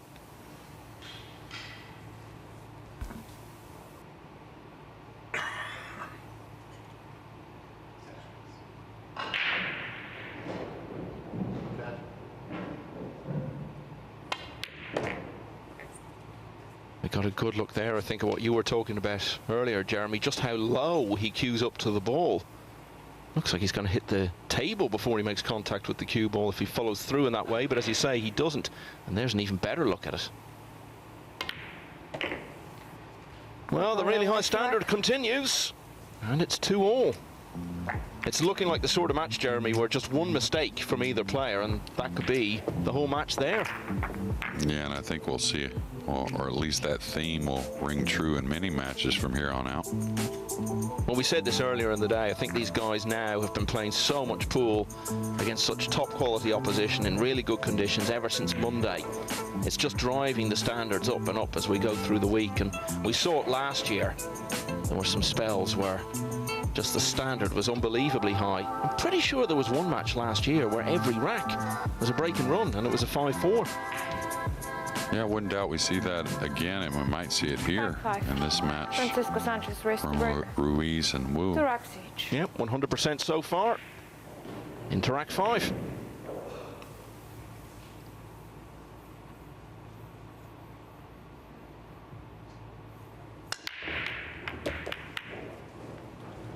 Little kick on the cue ball. I don't know, the 7 may be in the way. It's close.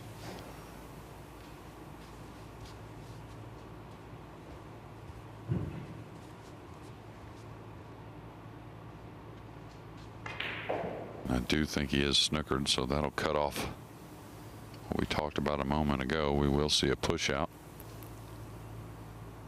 It's frozen. Is he going to push out behind the pink 4 maybe as a jump shot? Probably doesn't get that back. Wu very good with the jump cue as well.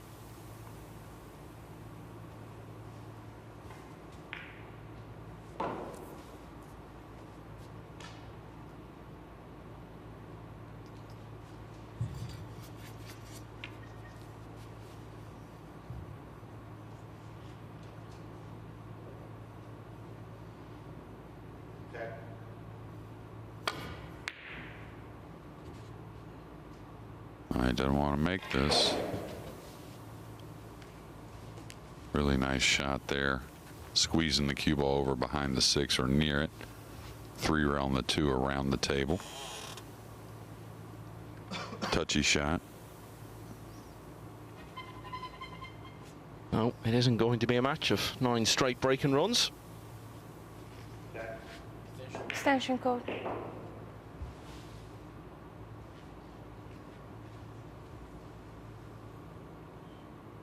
And he's going to try and go rail first, it appears. I thought the 9 kind of had him.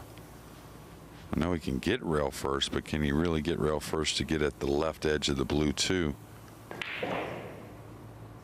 That seems pretty, yeah, that's what I was going to thinking, that now he's going to have the wrong English on the ball to make it. This is about 1 out of 10, I guess. Wow, great shot. Normally you would have left side spin, which helps you kind of throw the 2 towards the pocket. He had to bend the ball around the 9 with right English. Got the 2 thin enough to get it down and position on the 3.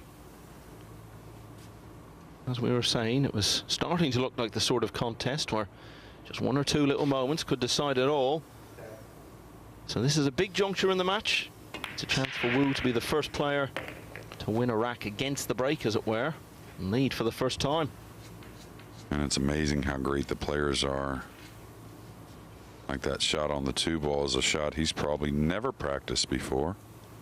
Just got to go off a lot of feel and past experience with something somewhat similar.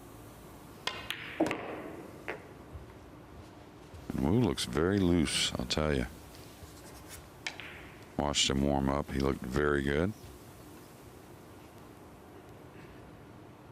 Come a long way since Monday when he lost all of his first 3 matches and won all of his 3 matches on the Tuesday and really has gone on from there. He's had his ups and downs, but overall, if you take Monday out of it, he's been very strong.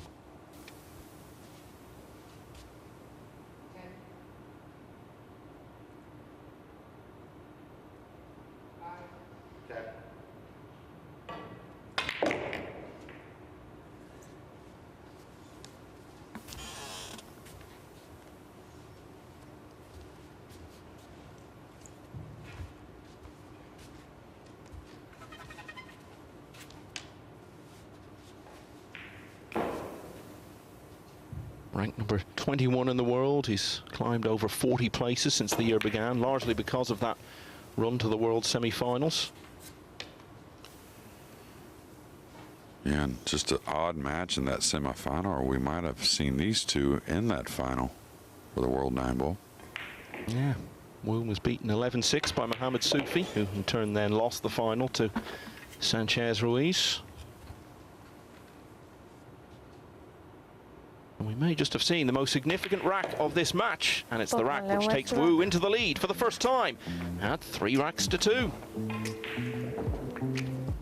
Now, news from this big match going on Table 2, which you can watch on Matchroom Multisport YouTube. It's 1-1 between Albin Ocean and Skylar Woodward. Woodward at the table, looking to go in front. Not quite a must-win for Ocean, but getting pretty close to that for Woodward.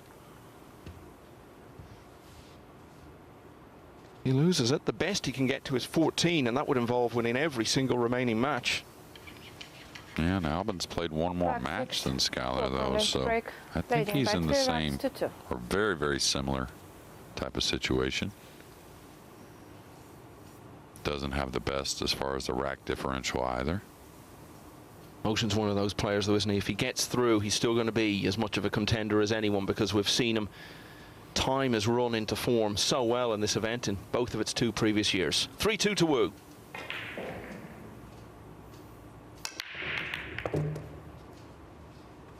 Okay, he's going to get some type of shot. Well, the pink 4 got in the way. The 5's covered up with the 9, so Ruiz break and run. Break and runs were cut off in the last rack with a push out. Now just simply the layout is going to cut Wu off.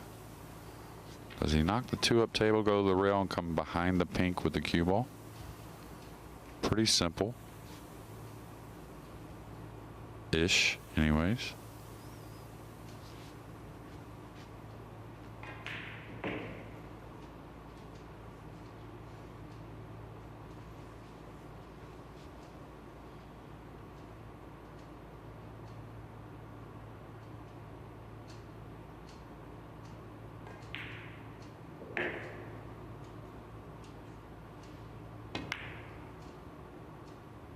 He's overhit this. This is going to hurt. Really trying to get a lot out of that. Trying to get the cue ball up on the pink 4. Don't blame him, really.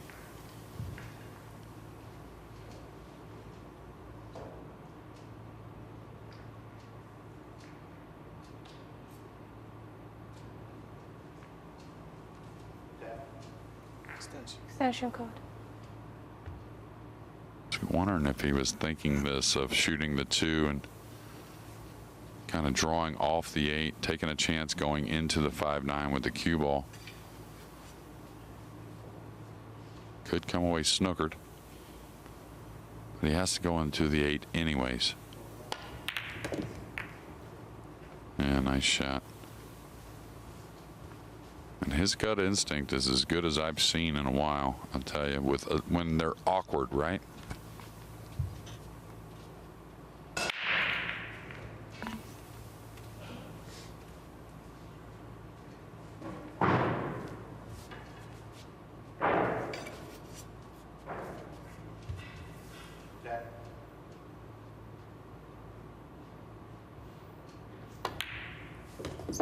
He's just been relentless over the last year. Every bit of success he's had, it's been clear that he's just wanted to go out and try to better it the next time, or at least just keep going. And even since winning the World Championship, he's been very consistent. Got to the final of a Euro Tour event in Estonia. Was beaten in that final by Mohamed Soufi in a reversal of the world final outcome. He's also runner-up in the world 10 ball just before coming here to Eklund Kachi.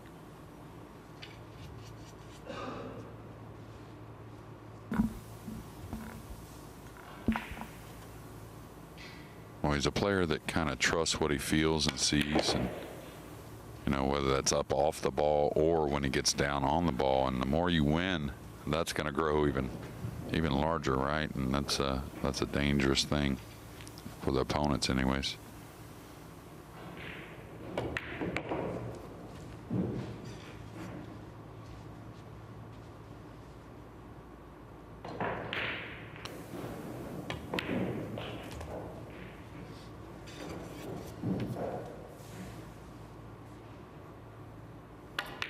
So the trading of break and runs came to an end in the previous rack.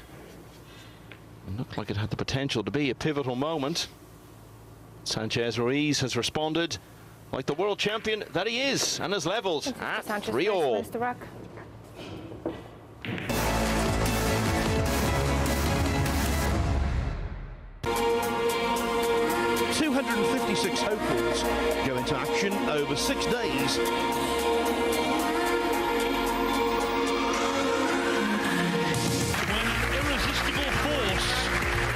An immovable object. Something has got to give, but nothing is given yet. Final of a matchroom promoted tournament. The major's in the game. End up on the wrong end against an opponent of this quality. Not quite as close as it's been from in the last couple of rounds. The 478th match of this terrific tournament in Fulda.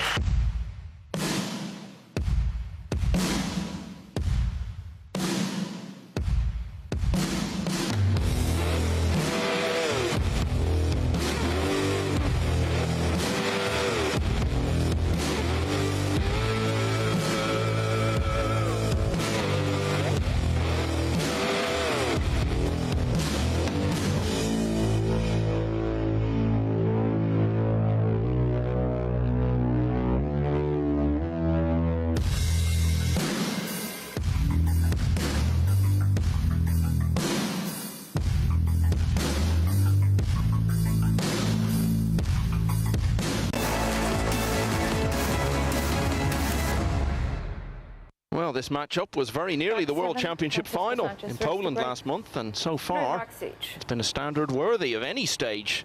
Francisco Sanchez Ruiz and Woo Kun Lin level at 3-all.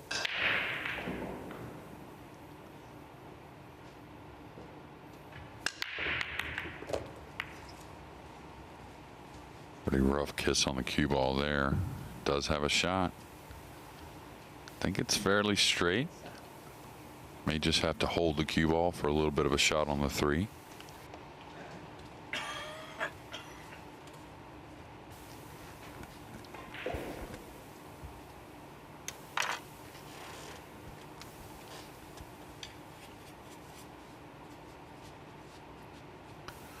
It appears he does have some angle, like maybe he's just stunning between the 6 and 9.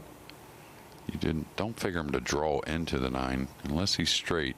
He'll just hold the cue ball. Oh yeah, he was dead straight.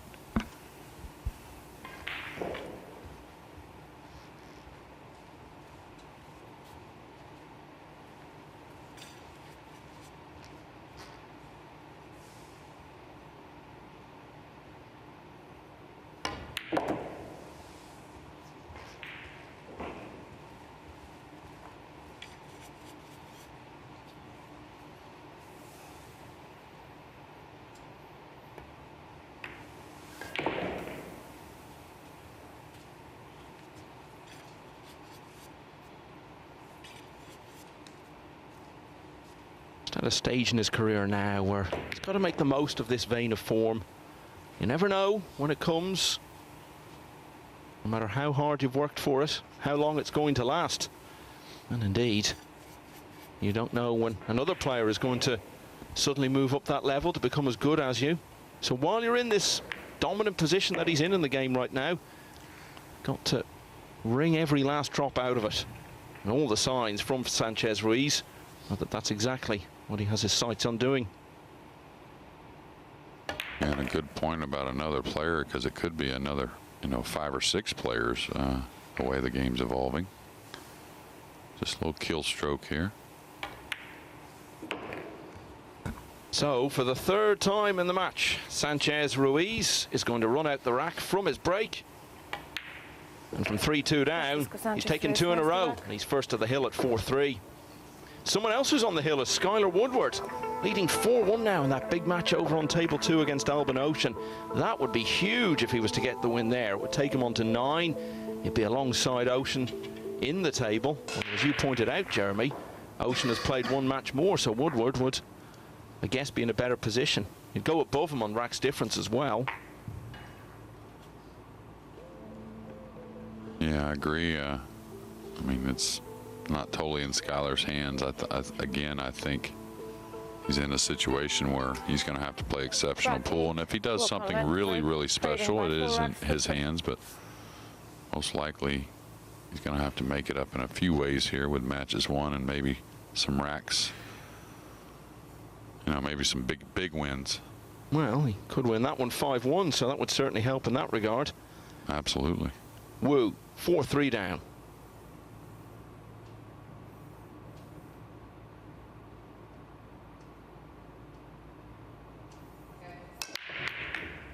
He hit it too full. Didn't cut the one much. Bow in hand. And the way these have finished, allied with the manner in which Sanchez Ruiz has been playing, you have to think it's every possibility that that was his last shot.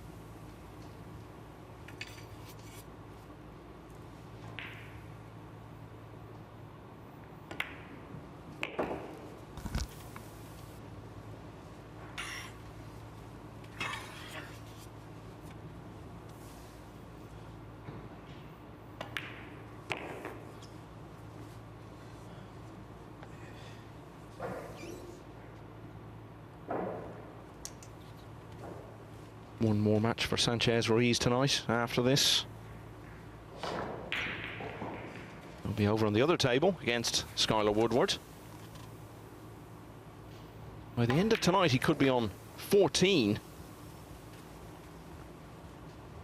That may well be enough to get through. I think 15, it would be pretty hard to see him missing out. But at the very least, it would put him on the brink. Yeah, with still 6 matches left to play.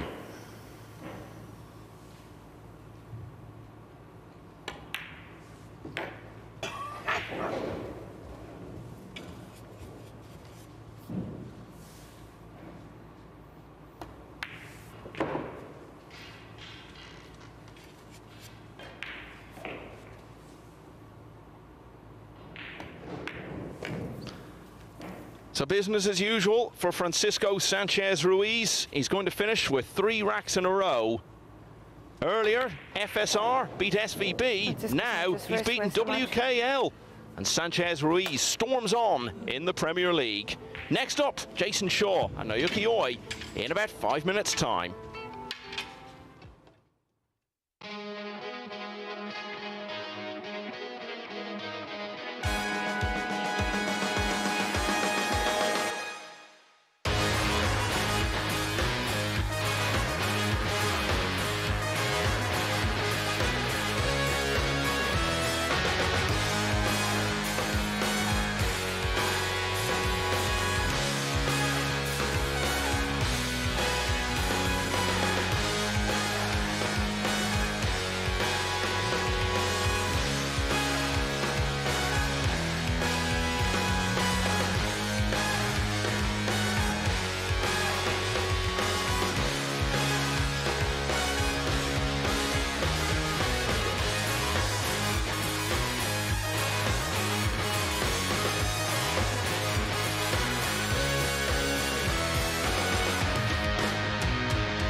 256 hopefuls go into action over 6 days.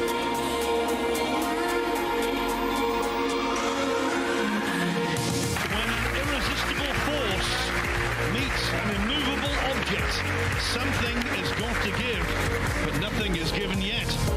Final of a matchroom promoted tournament, the majors in the game. End up on the wrong end against an opponent of this quality. Not quite as close as it's been for him in the last couple of rounds. The 478th match of this terrific tournament in Fulda.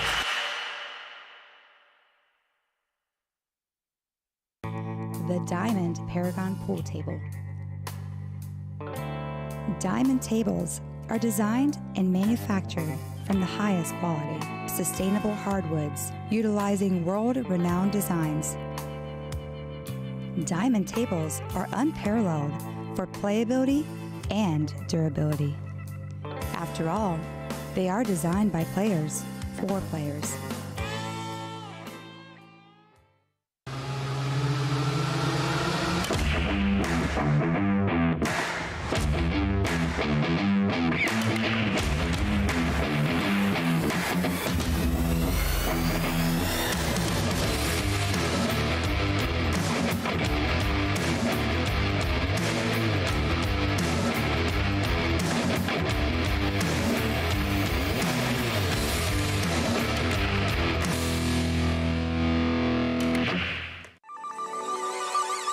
This championship is being played with the new RMF tournament set. Featuring a unique molecular structure, it guarantees razor-sharp precision and unsurpassed longevity. Unquestionably the best pool balls in the world, this set is available in a TV and a value pack version, as well as in the new My RMF Ranger of Ball and Q cases. Now you can bring and play with the best ball set everywhere you go. My RMF, bringing new dimensions to your billiards experience. Of the Kazoo Champion of Champions!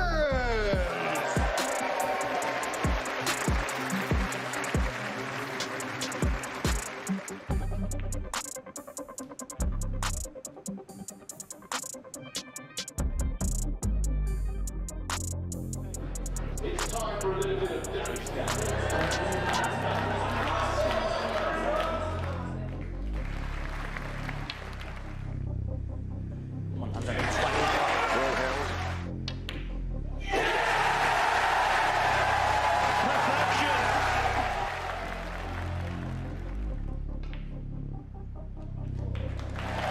Ladies and gentlemen, let's hear it for your champion of champions, Ronnie the Rocket O'Sullivan!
standard just keeps getting better and better in this Premier League. 4 successive break-and runs to start the contest between Francisco Sanchez Ruiz and Wu Kunlin.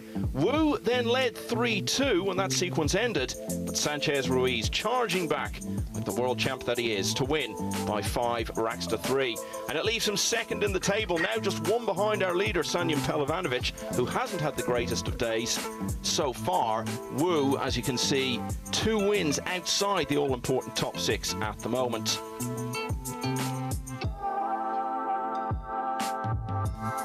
Just updating what's going on across the 2 tables on this Saturday evening here in Leicester. Over on 2, Skylar Woodward leading Albin Ocean now 4-3. It was 4-1 earlier on, so Ocean making a bit of a comeback, but I can tell you actually in the last few moments Woodward has won that by 5 racks to 3. And that was a much-needed win for him as he looks to force his way into that top 6. Conrad Yusufshin, who's having a great day and a really good week, has got 2 matches in a row coming up there on table 2 now, and FSR will be on that table to play his last match of the night against Skylar Woodward. And on table 1, we've got a double helping of Jason Shaw coming up now against Oi and Pehlivanovic. And then Shane van Boening, who really is in a pretty desperate situation in this tournament now, plays Alex Pagulayan. Well, I'm surrounded by US Open champions in the booth. Jeremy Jones over there, and Fran, you've come to join us. Thanks so much for dropping in. You must be at levels of confidence now that a year ago you wouldn't have thought you could ever get to. Yeah, hello everyone. So yeah, I'm really happy with my performance. I mean, I play, especially with Shane, I play like a perfect match. Yeah, I'm really happy. The next against Bukoli, I play amazing shot. I mean, when I was down 3-2, I play a good shot. I'm really happy with my break. Was working so good. So let's see what happens in the last round. Okay, let's get into the match then. Jason Shaw and Naoyuki Oi. Thank you. Shaw in 4th place at the moment with 12 wins. Oi a couple of places behind him, but only because of racks difference. He's on 12 wins as well. I would say this is a really important match for their prospects of getting through, but I think the way this is going, and it's so tight, every match can be described in that respect for someone. The first rack, Naoyuki Oi to break.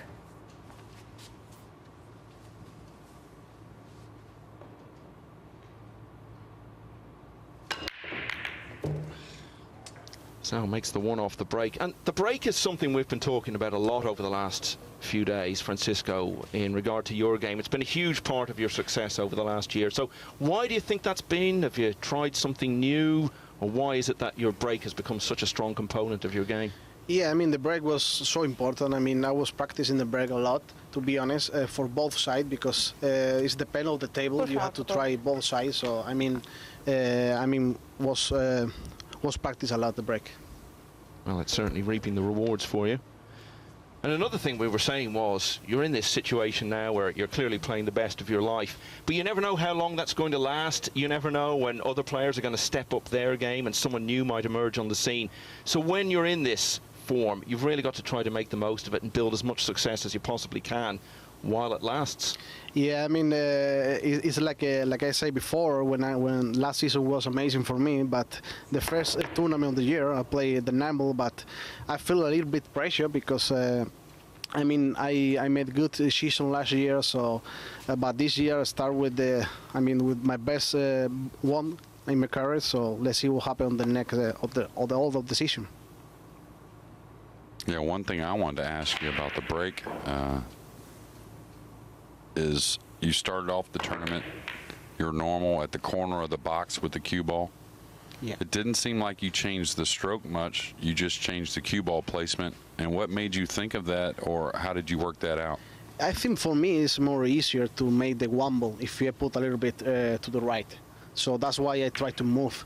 It's like happening in Poland. I was trying to put the cue ball in the corner, but it didn't work. So I tried to move to right, so it's working for me. So that's why I feel comfortable for this side. Yeah, it looks good so far. It's looked good for some time. Well, you always talk about the win you had in America at the start of last year and how you've built on that really to achieve everything you have since. You can even go further back to those Euro Tour successes that you had in 2021. So was it a case with you that you always felt you could win tournaments, But then, once you had actually started doing it on a regular basis, you knew you could win tournaments, and that is what's taken you to this next level. Yeah, especially I remember when 3-4 years ago I was so close to win a tournament, but I never won. But when you won a tournament, you feel like okay, you put out all the pressure, so you feel much better. So now I think it's different for me. I feel more comfortable. And maybe another tournament that was massive for you was the UK Open last year, because you didn't end up winning it, but you played so many matches because you went straight over to the one-loss side. You had that amazing comeback against Nathwani in your second match, and just getting so many wins under your belt, culminating in a really comfortable win over SVB. That must have been a huge leap forward as well. Yeah. Last year with UK Open, I remember I lost the first round. Then I go all the way to the final. When the final, Joe's play amazing. So, but for me it was like a won, you know, because I play all this tournament. I play really good.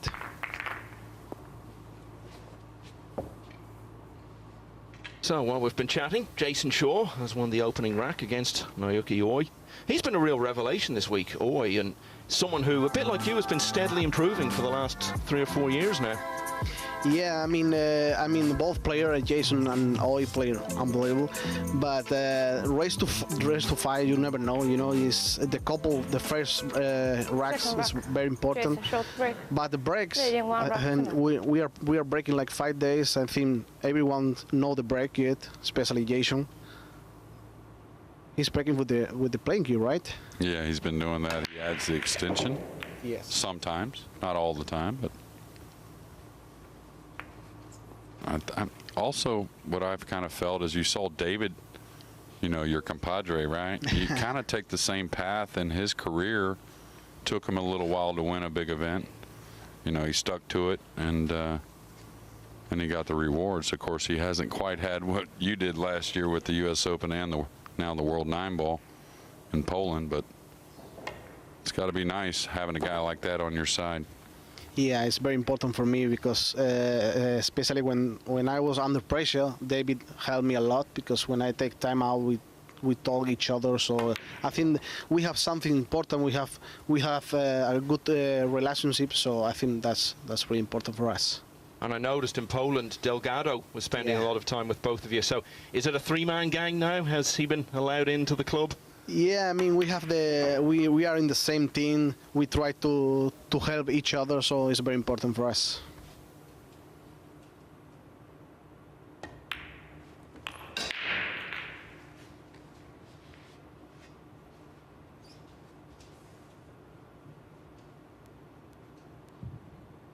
Are you looking at the table much? We've been sitting here trying to figure out how many wins it's going to take to get through, and whatever it is, you're pretty close to it now, but are you just playing the matches and letting the table take care of itself, the league standings? Yeah. I mean, I feel good with the table. You know, I almost play. I think I play only one time in table 2, but I feel really comfortable. But it's about for me. I feel the first rack is tougher to me when I start. Then I feel the speed of the table. I feel really good. Well, getting to play all those matches on table 1 is one of the privileges you earn as world champion and world #1. Francisco, I know you've got another match to come, so we'll let you go. Thanks so much for dropping in to have a chat with us. See you soon. Thank you. So Jason Shaw leading Naoyuki Oi 2-0 here. Over on table 2, Alex Pagulayan has won the opening rack against Konrad Yushashin. Pagulayan and Yushashin both on 12 wins going into that. Whoever wins that is going to be pretty close to securing their place in the next phase. It won't be Pagulayan if he plays many more shots like that.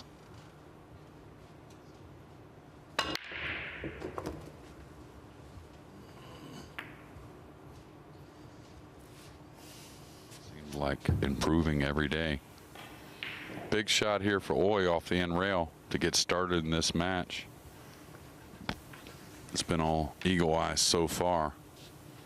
And you got to figure he's going to attack, nothing easy.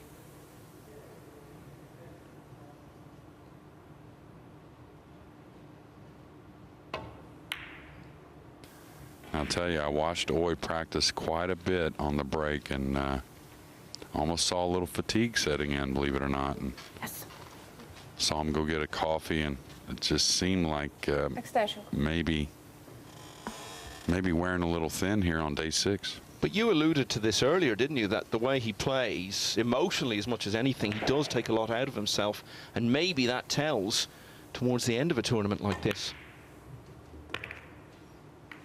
Yeah, nice bank shot there. And yeah, you know, kind of gets around the table a lot. There's a lot of movement, it seems like, in the stroke sometimes, and we've seen him move a lot. And that's another sign of fatigue, by the way, in our game of 9-ball, is when you see a player jumping on the shot a little bit, maybe a little jerky at times, that's usually, or it can be, a little fatigue. That's what needs to check nicely, and it did.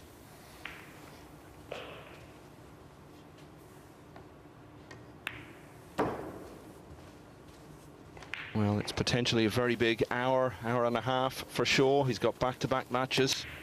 Could win them both. He could win to tomorrow.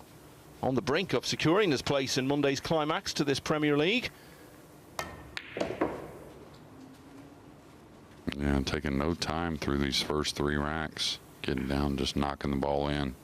Yeah, always a joy to watch when he gets into this mode. Looking very fluent. Jason Shaw very much on top here. He leads Naoyuki Oi by 3 racks to 0.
A miss on the 2 from Naoyuki Oi in the 3rd rack. Allowed Jason Shaw in to take it. Jason Shaw to break. He's looking pretty sharp here. And he leads 3-0.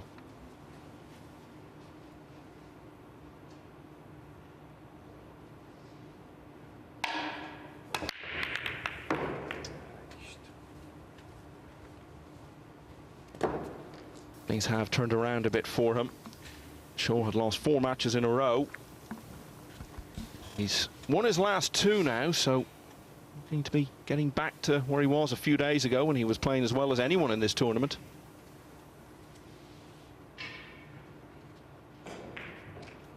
It'd be real interesting to me for him to take on this jump.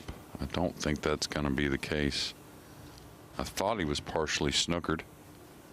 Maybe I'll play a real first shot, trying to clip the 1. All right, he's going to roll out, tie up to 7. Leave the jump. I thought he was going to tie up to 7 on the 9, but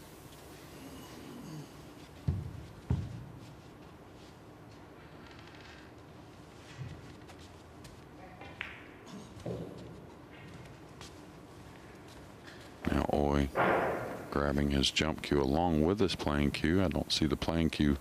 It's either going to pass this or jump at it. Oi will put the cue down on the ground if he ends up, yeah, just like that, if he ends up taking on the jump. Does that quite often. Extension code. Oi was the winner by 5 racks to 4 when these two met in the first phase. Seems a long time ago now. It was early on Tuesday.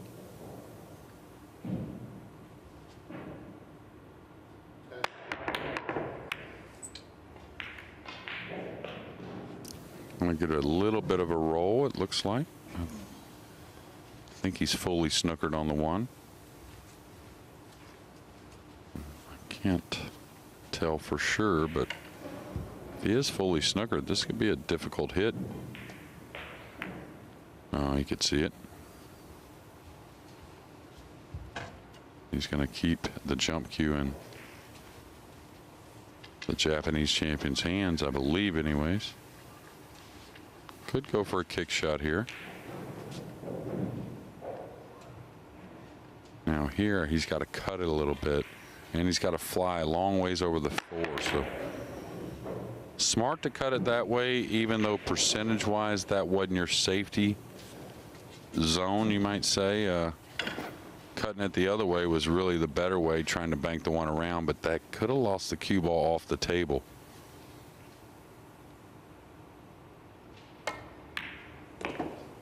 That's got to move a little bit, land on top of the three. It did check up just in time to give up a shot. He may have to really kill the ball here. I don't know if he can beat the side pocket. I thought he could, but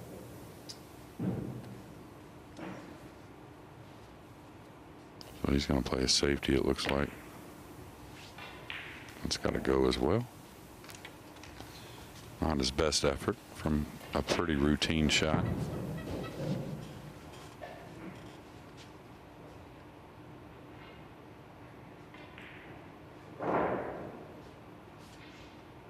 Alex Pehlivanovic back out in the lead here after a routine 9-ball.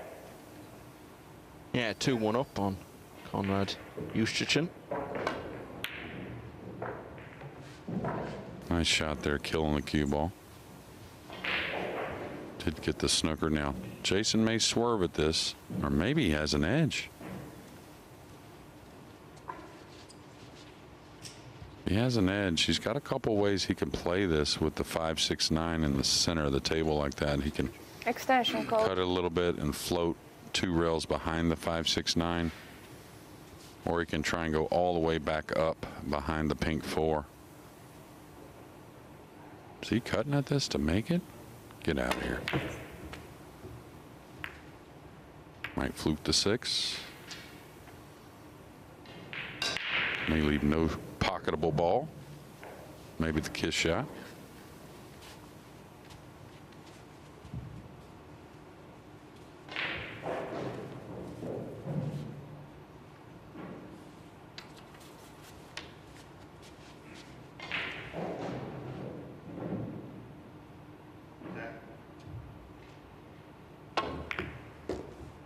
Well, that was thin.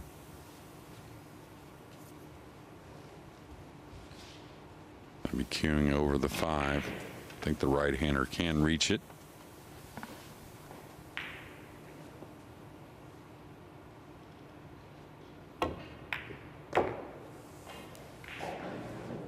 And over the 5 again. Not quite as easy here because he's got to get into the cue ball a little bit to draw some position on the 5.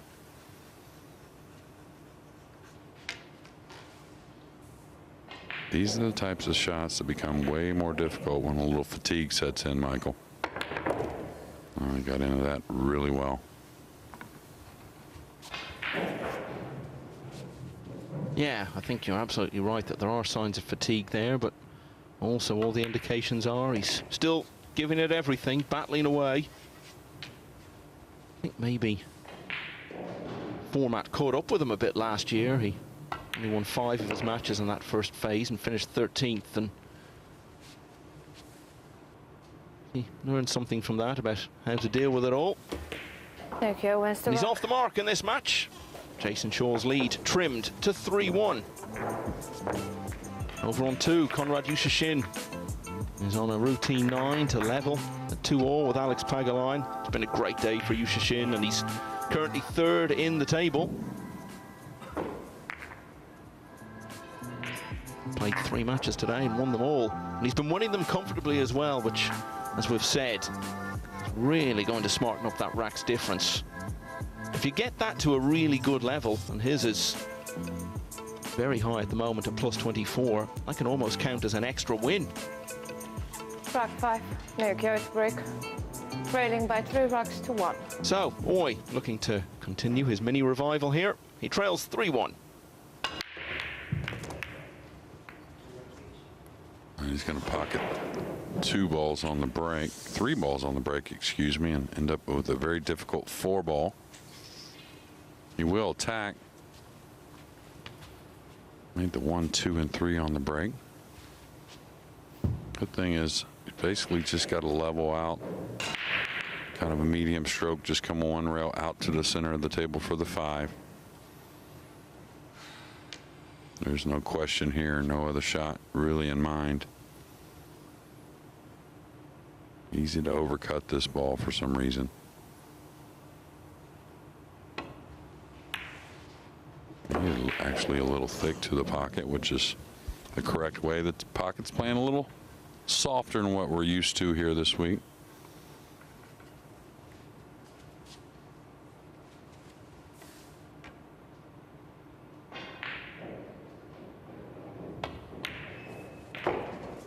Important to win this match for psychological reasons as well, because it's his last of this 6th day in Leicester. If he loses it, that's 3 defeats out of 4 today, and having gone into the day in 2nd place in the table. Certainly be a blow to his morale to follow it with a day as disappointing as that. Every chance now. He'll close to just 1 behind here.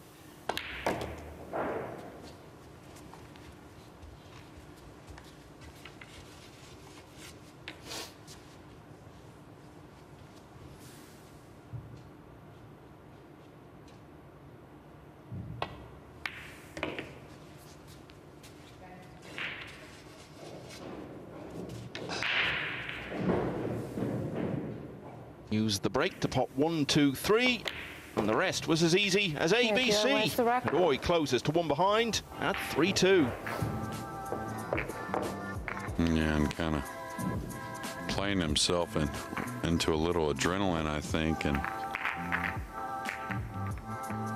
now wide awake at 3-2. That's it. It's funny how a little bit of good play can do so much to wake you up.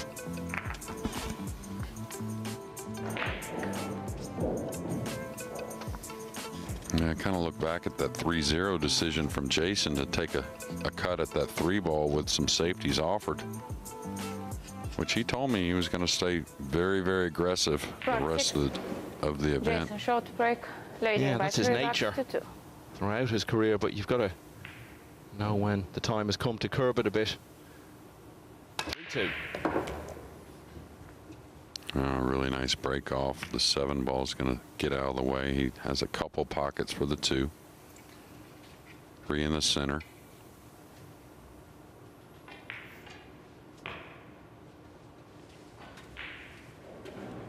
Gets this 2 ball down. Good chance he extends his lead. There's some work, of course, but so often the first shot after the break is really the one that tells you a lot about if they're going to run the rack or not. He's going to the upper right.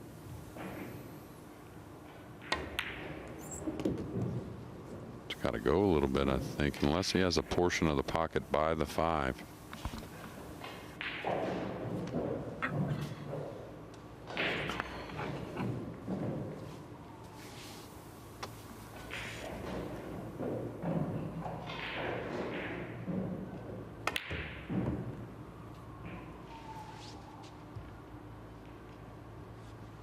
To have a firm grip on this match earlier on, but bit by bit it's slipping away.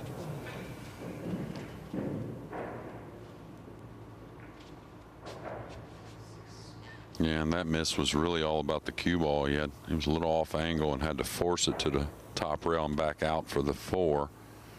Cost him a little accuracy on the bank. Extension code. And got a little fortunate here with the 8 ball covering up the pocket for the 3. So safety coming.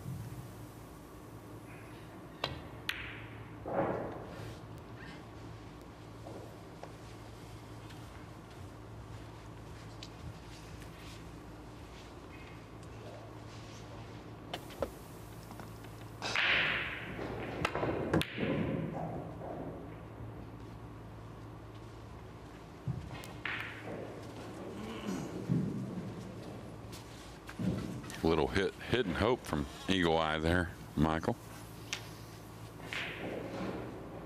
Yeah, sometimes that's your best option. This has got to be a good chance to put him in trouble. Oh, he went for the pot. Yeah, the safety was kind of difficult, really, to run the cue ball off the right side of the 3 was, the 7 was in the way, and sometimes when the table's so open, it's hard to get the snooker from certain situations. Anyway, the pot eluded him. So Shaw back in here, looking to get to the hill. Most of these players coming here on the back of one of the standout events of the year, the World Championship in Poland just a few weeks ago. And for Shaw, it ended up being a virtual carbon copy of last year, beaten 11-10 in the last 32 for the 2nd year in a row, this time by John Morra. But back here, another chance slips by, Jeremy. Yeah, he went for the long rail bank, and I thought if he was going to stay aggressive, he would take on the cut. I think that's kind of where the nickname comes from, right? Eagle Eye, just so sharp on the cut shots and any kind of long distance pot.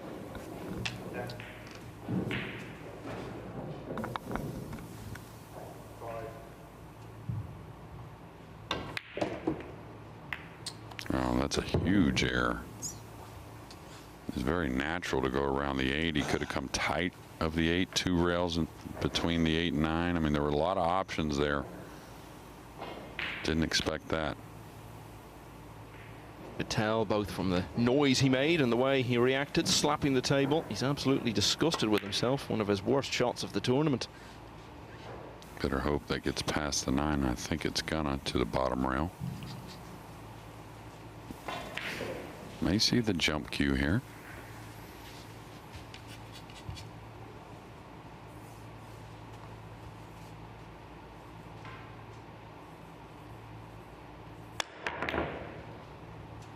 It's amazing also the speed, and now this is going to leak out a little bit.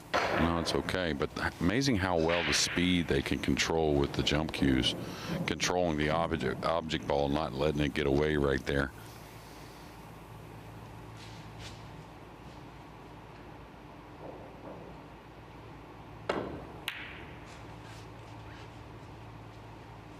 Really nice there from Oi.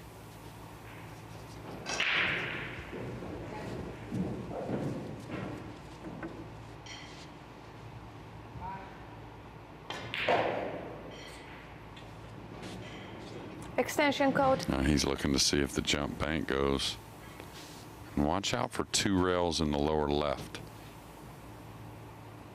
I think that's what he's kind of sizing up here. Now the thing is, he's not going to be able to move the cue ball much going for this double bank. He's double kissed it. Cue ball's going to get lost in this lower left-hand corner maybe. It did slow up quite a bit. A strange rack this. It's felt a bit sloppy and disjointed.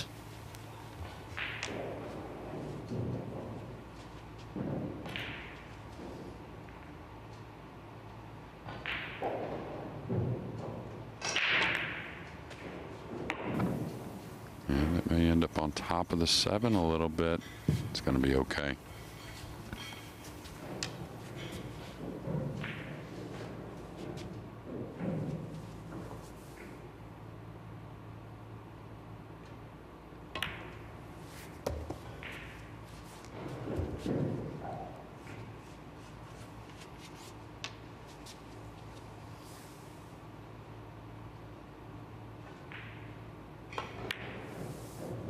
Now a rack where nothing has been coming easily for either player, but it's the rack which completes Naoyuki Oi's recovery from 3-0 down to level at 3-all.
Jason Shaw looked to be heading for a swift win Naoyuki Oi to break. when he was 3-0 up and very much in control, it seemed, against Naoyuki Oi, but everything's turned around. Now Oi is breaking at 3 apiece.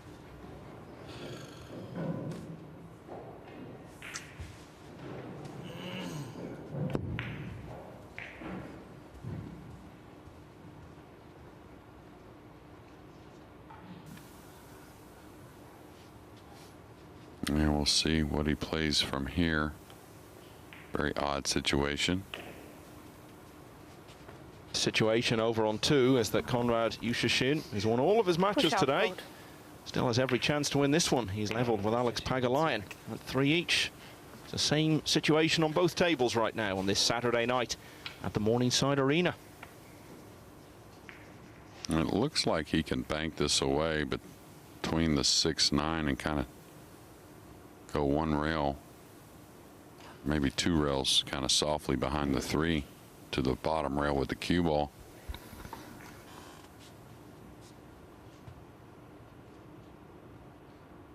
Dangerous shot, but it's a tough little push out.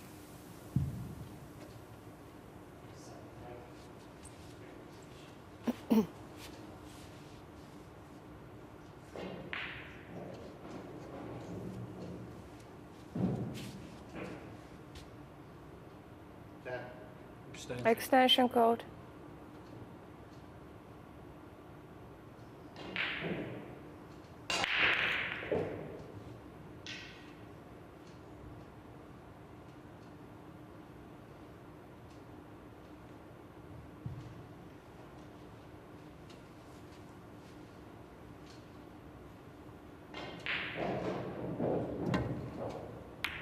Yeah, that's the shot I originally thought of, but you want to make sure you get the 2 at least past the side. That way if you give up a little piece of it, not really too shootable.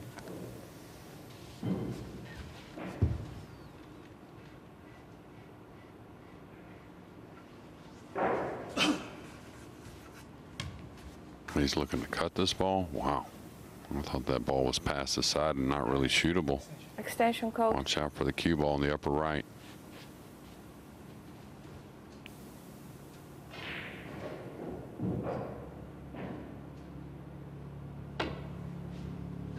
Foul shot.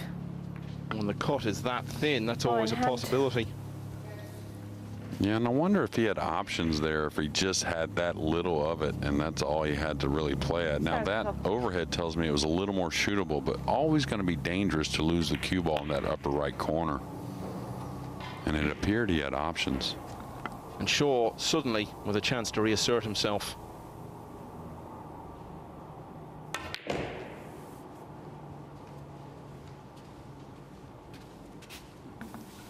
This has gotten a little nasty here, and this 5 may end up on the top rail. He's got to hit this with a little speed, I think. Yeah, that's what I was worried about there. He's definitely going to shoot one way or another, the cut or the bank. Looks like a cut.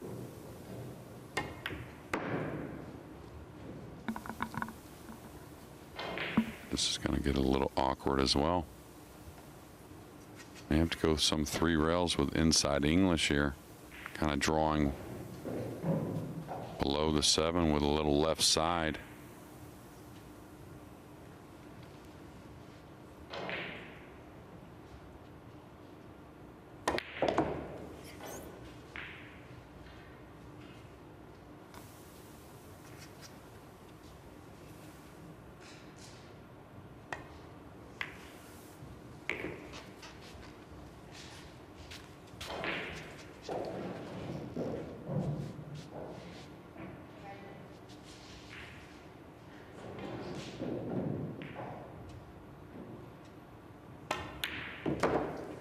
Ball in hand wasn't quite the end of matters.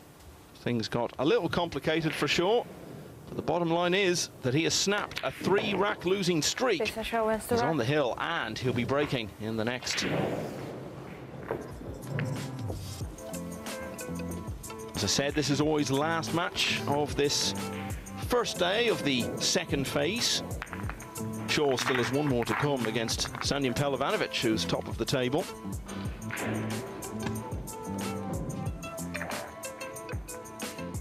Pehlivanovic won 13 of his 15 matches in the first phase, but he's lost 3 out of 4 today. More defeats in not quite a full day in this phase so far than he had in all of phase 1. Rack 8, Jason short break on the hill.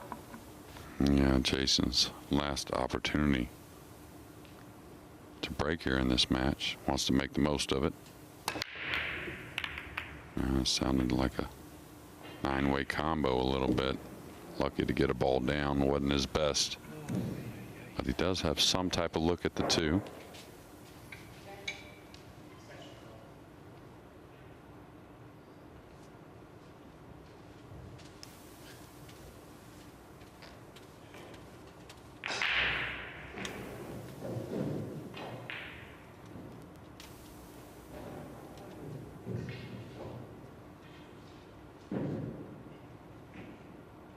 Trying to tuck him underneath the 7 here. Oh, onto the 6. I didn't realize that was possible. And this may give up a shot. It's close. Maybe a swerve shot.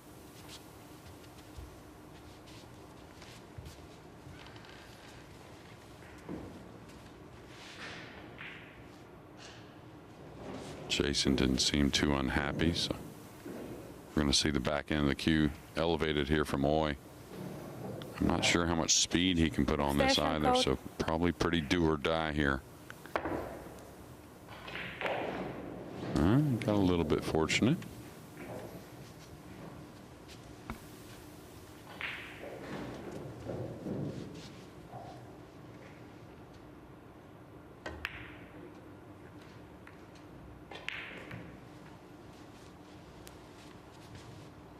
Alex Paquetline 2 balls away from the hill and a 4-3 lead for Conrad.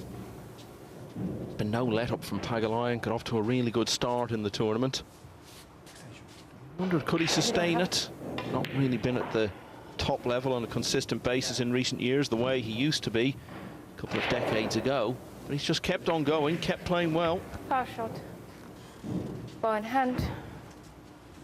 Yeah, we may see a 2-9 combination to end this match between Shaw and Oi. Only reason being the 6-7's pretty ugly anyways.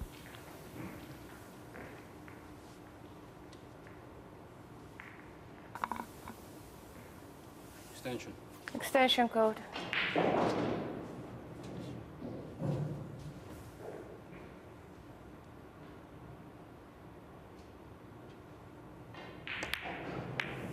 Well, Jason Shaw had a pretty horrible run from early Friday into early today, losing 4 in a row.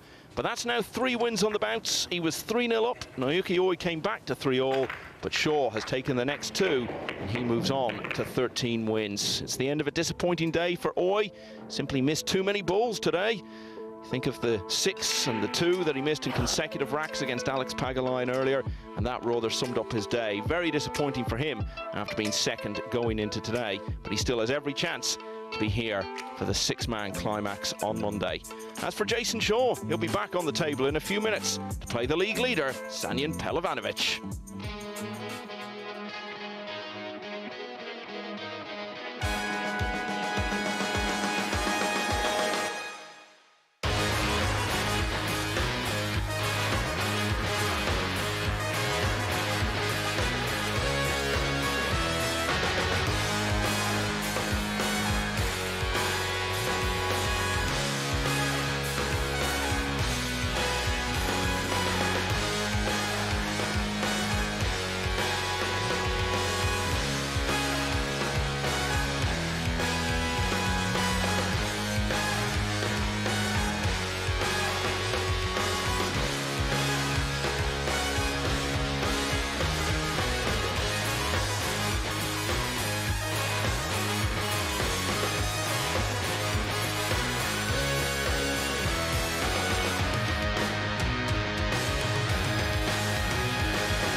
256 hopefuls go into action over 6 days.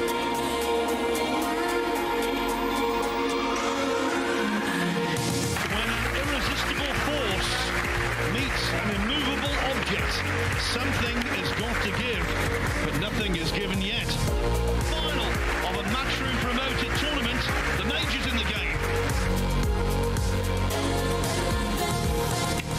Up on the wrong end against an opponent of this quality. Not quite as close as it's been for him in the last couple of rounds. The 478th match of this terrific tournament in Fulda.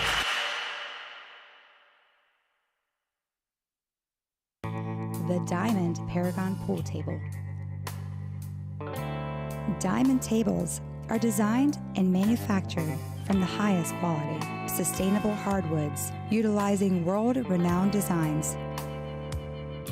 Diamond tables are unparalleled for playability and durability. After all, they are designed by players for players.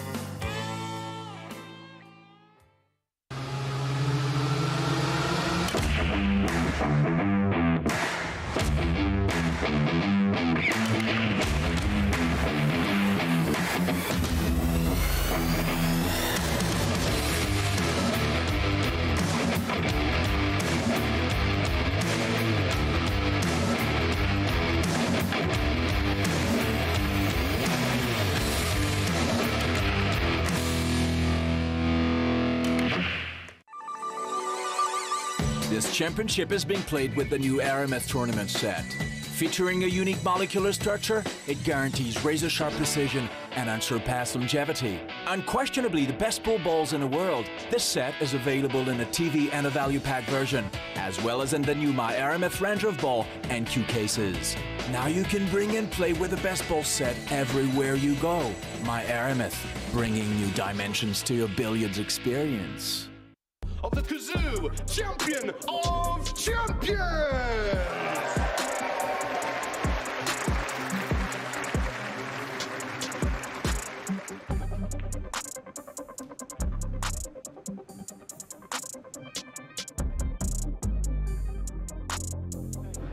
It's time for a little bit of damage down.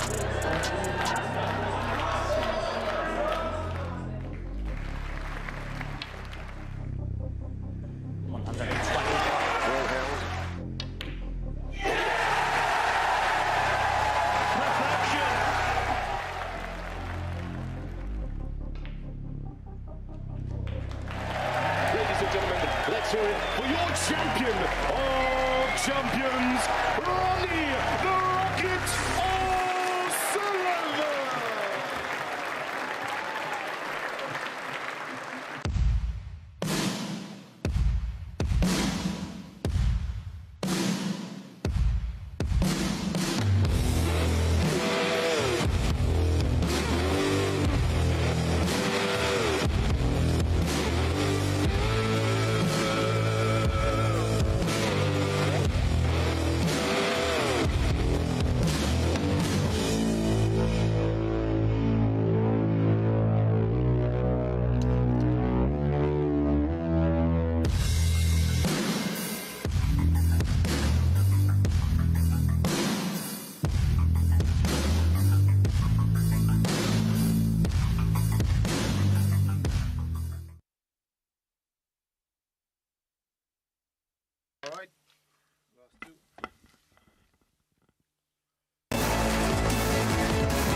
Eagle-eyed Jason Short.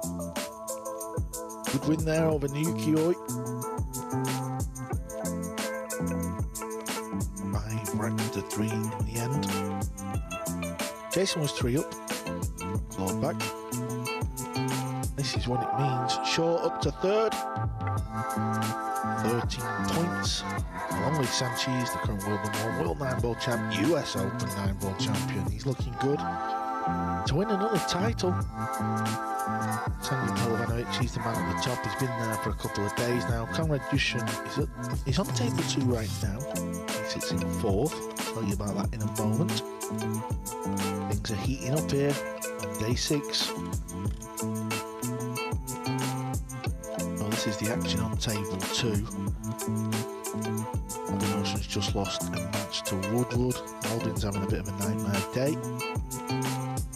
Conrad is currently 4-4 with Pehlivanovic. He'll stay on that table, and then we'll finish with Ruiz and Woodward.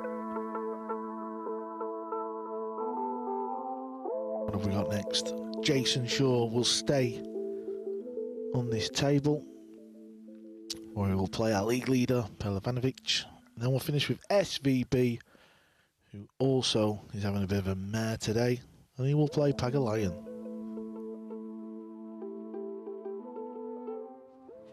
There's the fist bump. Joining me for this match, Alex. Lately, nearly said Pehlivanovic then. Lion is busy.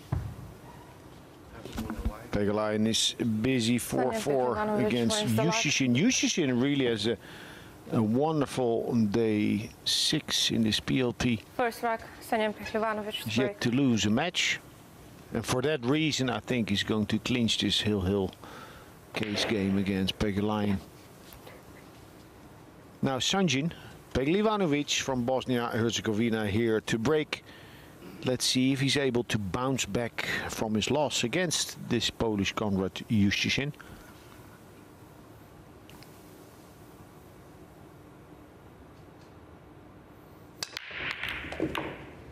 Oh. Foul shot. Ball in hand. The good news for Sanjin is that the 2 balls tied up.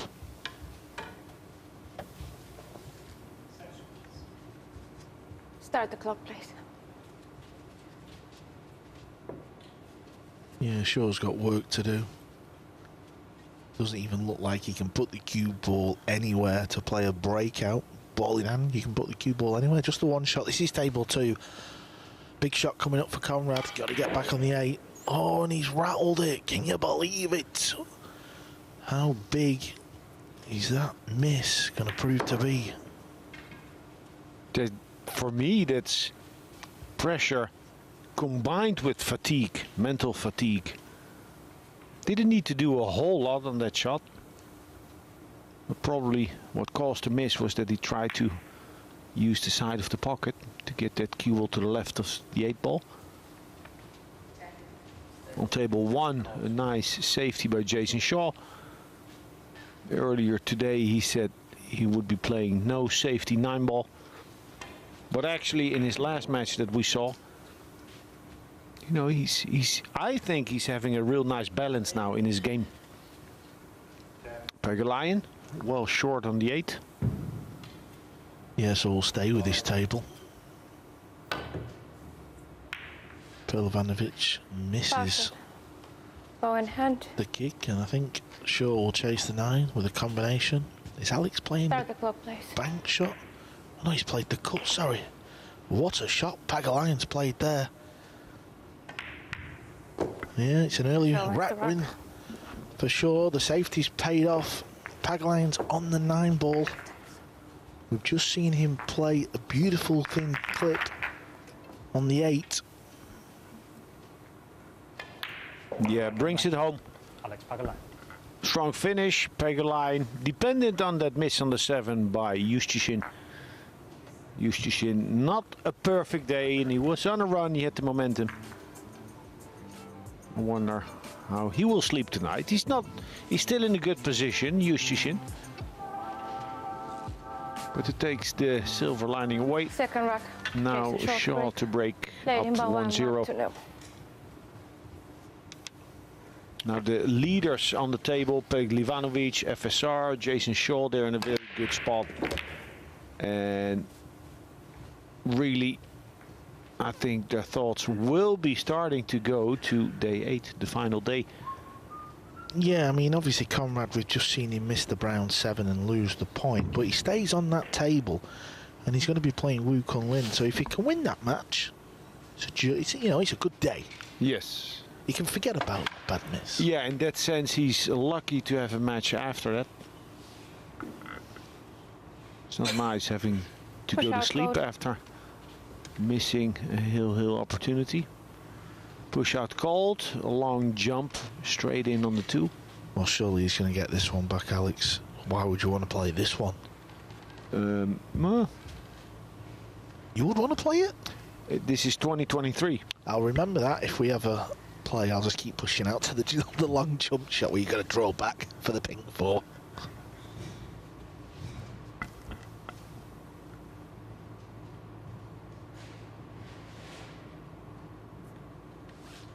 I knew that was coming. A little bit of mind games. Why would you take that on?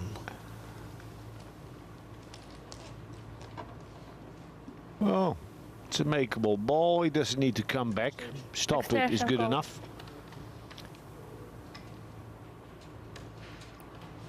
It's maybe best to give it back. I don't know. But it's not going to be a wild jump. So the 2 is not going to blast into the pocket.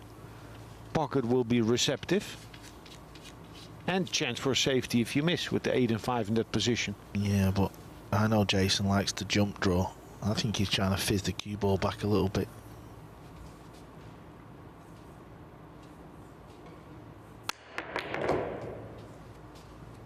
Sanjin, you should have played it. Jokes aside, beautiful shot there. Look how pure he hits this straight into the heart of the pocket. Yeah, and I actually don't think it was mind games by Sanjin. He just aligned, trying to get a feel for the jump.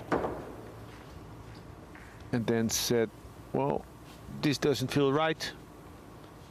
Let me just try and give it back. But that means that Jason Shaw has a good chance to run away. He's looking very sharp. So against SVB, it looked wild earlier today. But now I think he has the perfect balance between offense and playing the smart shot here and there. Yeah, in between matches, and you know, we've been upstairs in the players' lounge having a bit of fun, taking the mickey out of each other. It's all been fun and games, and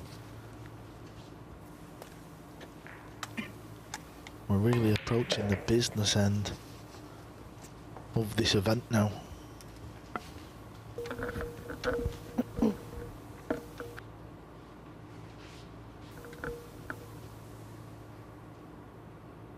This has been a good rack, it's been a good effort.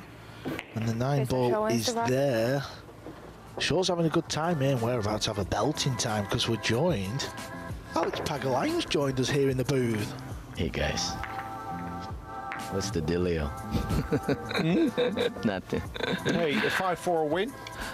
Yeah, it was a bit scrappy. We didn't play too bad. I mean, we made a couple mistakes, but hey, you cannot play good for 30 matches all the time. So the 8-ball, was that quite thin? It looked thin here on the screen. Or was you okay on that? Yeah, I decided to just go for it, and like I said earlier this week, in order for you to win this event, you got to come out with the shots. So I decided to just going for those shots. So. Well, you're on 12 points. You've got one more match left. It's against SVB. You've been giving SVB a little bit of stick upstairs, Alex. Are you looking forward to that match? Lately. Yeah, we had a little chat earlier. Wasn't really that heated, but just getting that way. Don't back off. Oh no, I'm not gonna back off. I mean, you know me. Right, Alex. Safety play, proper cue ball play. What have we got here? What can he do? Can he cheat a bit? He's had to bend it a little bit. I was talking to Jason Shaw earlier. He says I'm not ducking tonight. He says he's going all out. Yeah, but maybe once. But yeah, he's playing good safety. I was just saying he seems to be in the right place, like a nice mixture.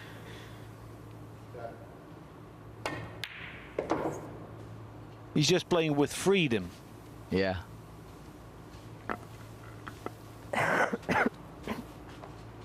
Like this, he just chose the shot, the stroke, the speed to make the two and see from there what he could play. And he'll play his safety. And a nice one too. Sanjin is in a deep trouble here.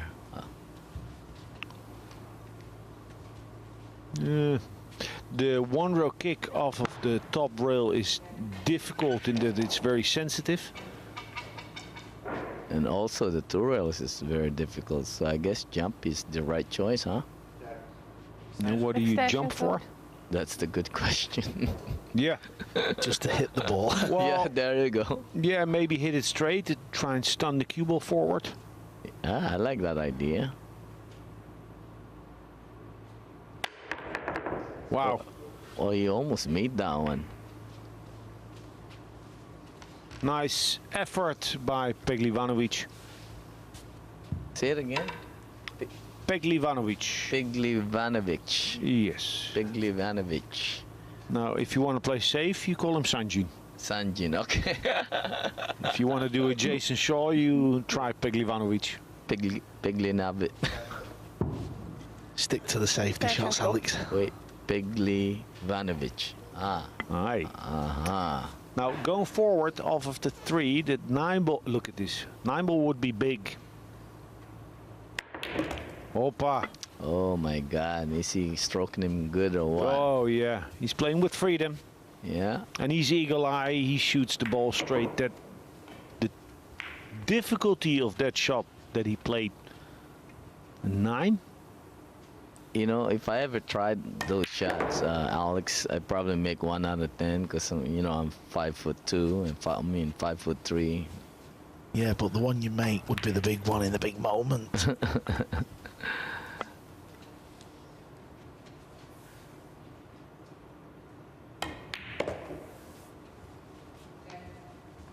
He doesn't waste any time, doesn't he? No, he's cruising.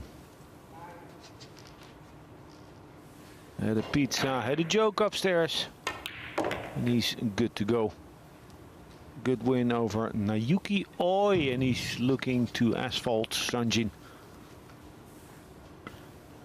Yeah, the league leader's in trouble. Alex is up next. We're going to take a short break. Alex, thanks for joining us. I think you better go and hit the practice table. All right, guys. Thank you for having me.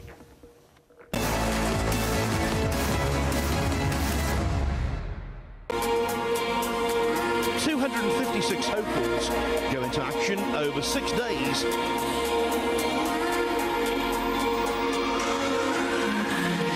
When an irresistible force meets an immovable object, something is got to give, but nothing is given yet. Final of a matchroom promoted tournament, the majors in the game. Wound up on the wrong end against an opponent of this quality. Not quite as close as it's been for him in the last couple of rounds. 478th match of this terrific tournament in Fulda.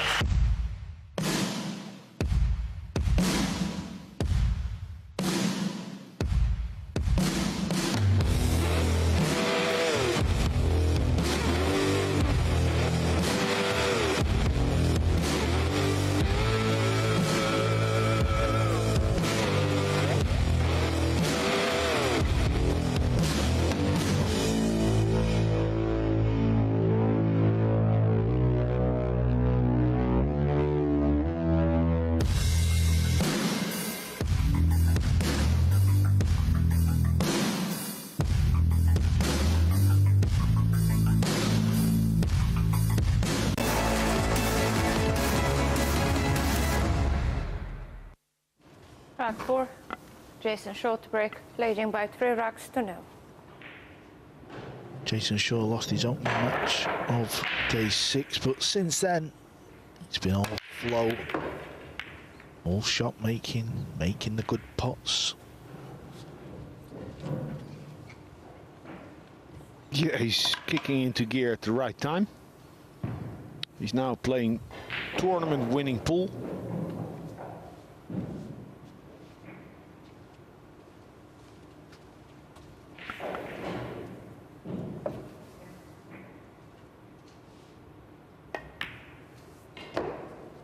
Nicely done.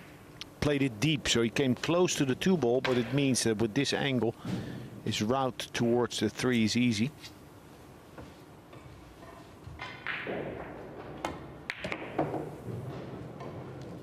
All instinct.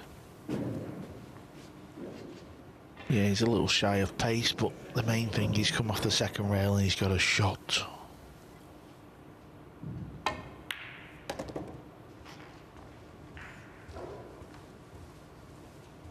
You know, the fact that Jason used to play with the big extension, the big long cue, roughly about 70 inches long, and he's chosen this event to get rid of the extension.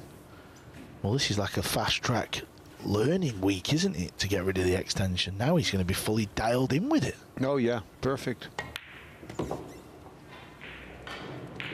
Playing really good.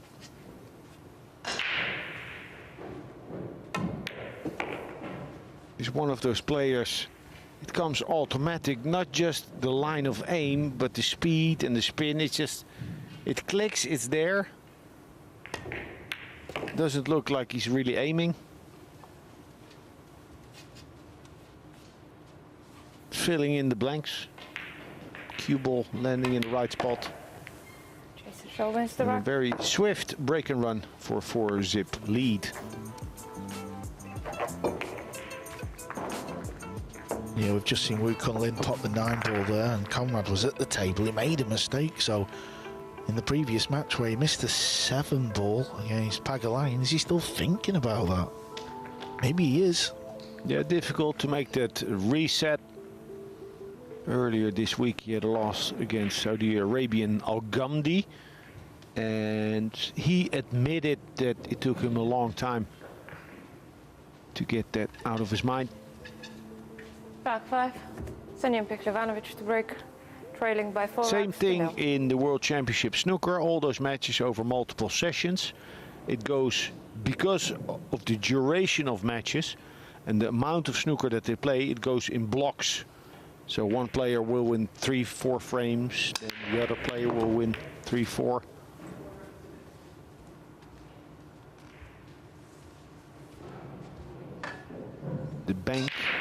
The bank on the 2 is sitting nice.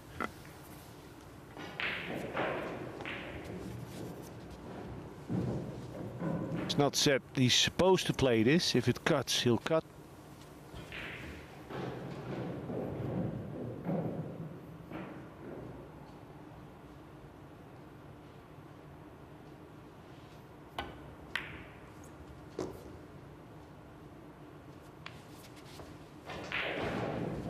All you can do, trailing 4-0, take your chances, stay positive and see what cards you get dealt.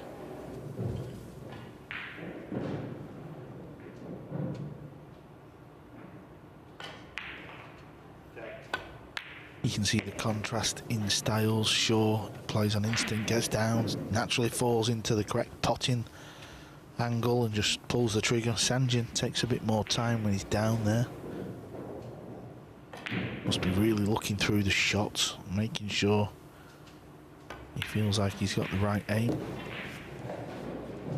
Yeah, a sigh by Sanchez. Balls aren't going in clean. Quite a bit of movement.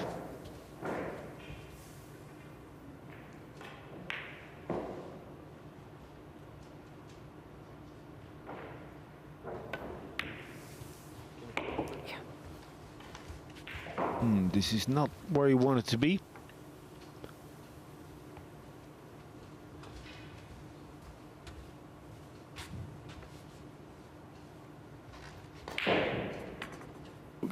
Difficult for us to see the exact angle, but it looks like he needs to force to get that cue ball off of the rail. Stun draw. Not quite right, and that makes this 8-ball missable. Now, do you spin this or not? Do you give a trace of left? Yes, I would play this with a hair of left. He looks like he's stunning the ball as well. I don't think I'd be stunning it, but... Yeah, just like that. It's not a jury sport. It's not about how they go in. Pehlivanovic wins the rack. Just think that 9-ball. It's not exactly, I expect, a confidence-boosting rack for Sanchez Pehlivanovic. No, even though, like you said, the balls have gone in, it wasn't convincing, was it? 3 or 4 of them didn't hit the middle, so... The main thing, he's got a rack on the board.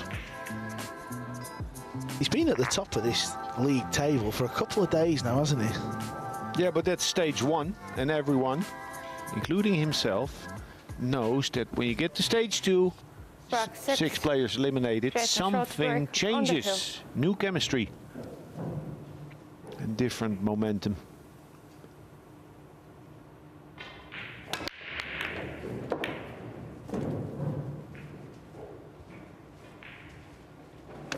There's a shot.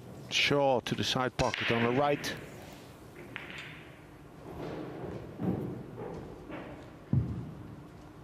Playing from the rail with the cue ball. Extension code.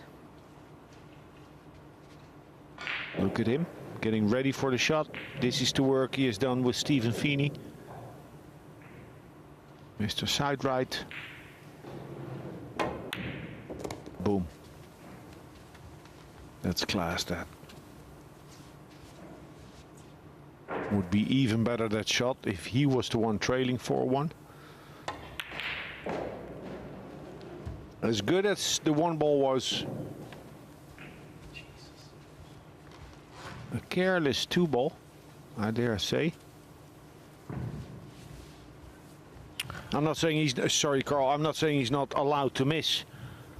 But after taking an extension on the 1, getting himself ready, the work was done, you felt. Yeah, he'll be frustrated with that one, he really will.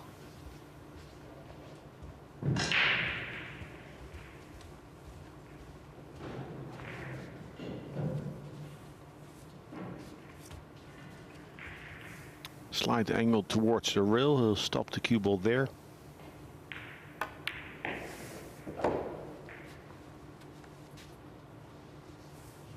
Important to stay away from the rail. I think he'll get to the second rail here. Short, long. Trace of left.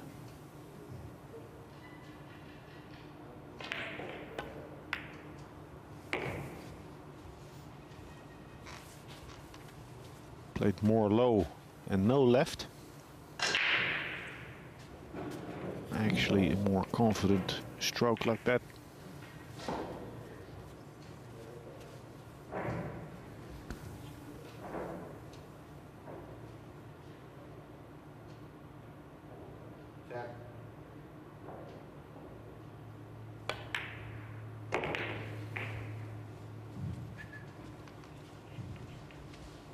This is fine.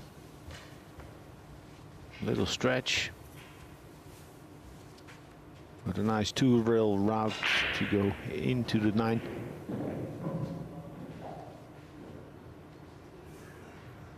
This was Jason Shaw's break. After he sank the 1, you felt he was going to cruise towards victory. Extension code.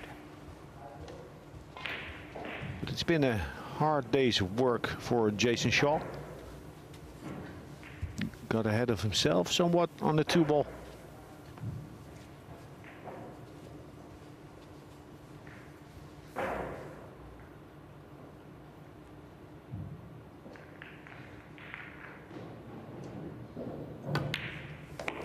And there goes the 9 with a little bit of help from Jason Shaw. Pehlivanovic wins his second match of this match. He trails Shaw 4 racks to 2.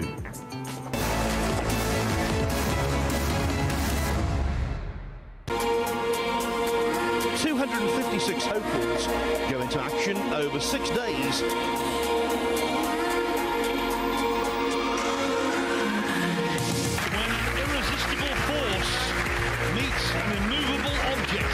Something has got to give, but nothing is given yet. Final of a Matchroom promoted tournament. The majors in the game.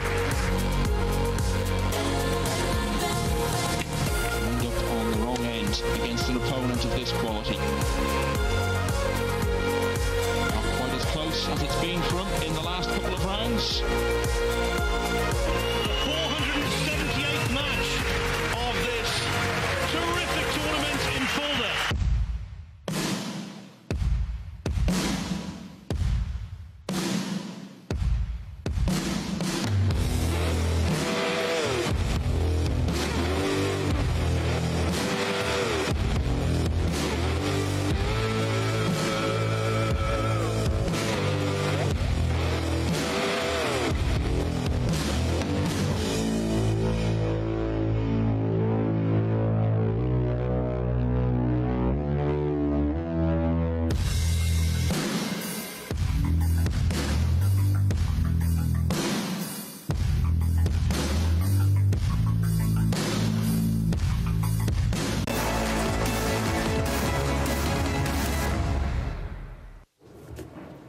Rack 7, sending Pehlivanovic to break, trailing by 4 racks to 2. To make things interesting, was out of this match 4-0.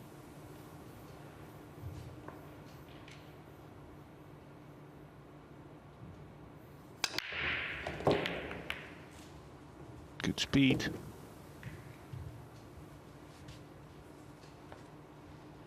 Nah, that's a lot of angle on the 2. As much as he would like to keep Shaw away from the table, I don't see him attack here.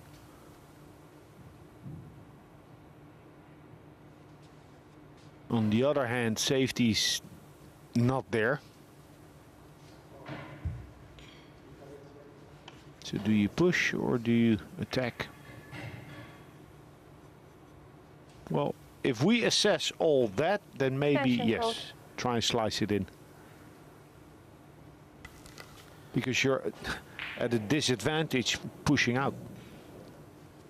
Yeah, I mean, it's more than cuttable. Always very difficult to sight the potting angle, though. Yeah, that gives you an idea of what he's faced with.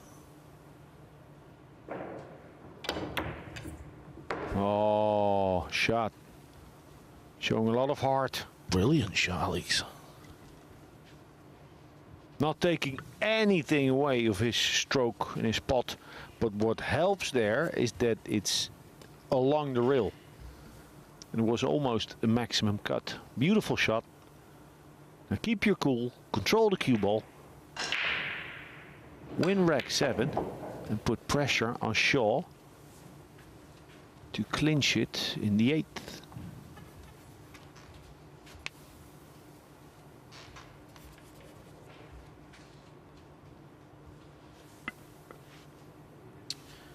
How many times have we watched these race to 5s over the years in the Moscone, and you know, one player or one doubles partnership has got a nice comfortable lead, and one little error just turns it on the edge, doesn't it? And now Sanjin 3 balls away from just making this match a little exciting.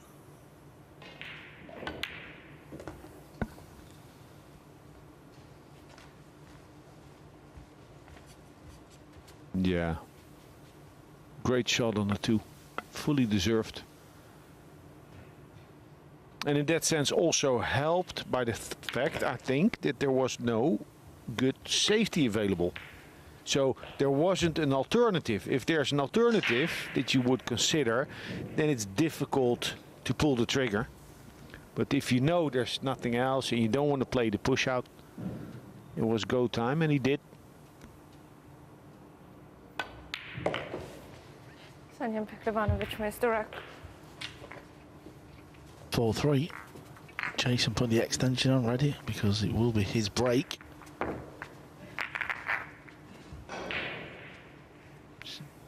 So that's 10 minutes that Jason Shaw has been seated.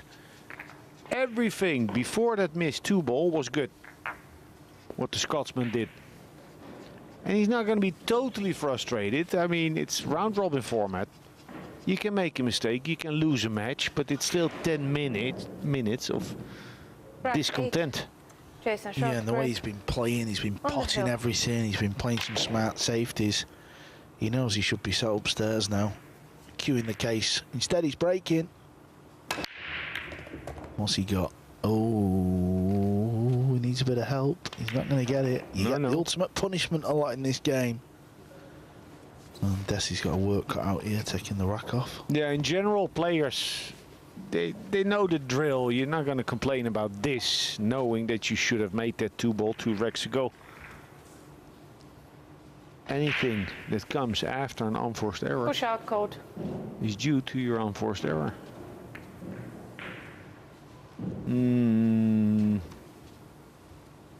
It's not tied up as much as he would like to. But it's tight. Difficult push out this. Knowing that Shaw will go for it. That's actually what you want with a push out. Force your opponent into playing something he doesn't like.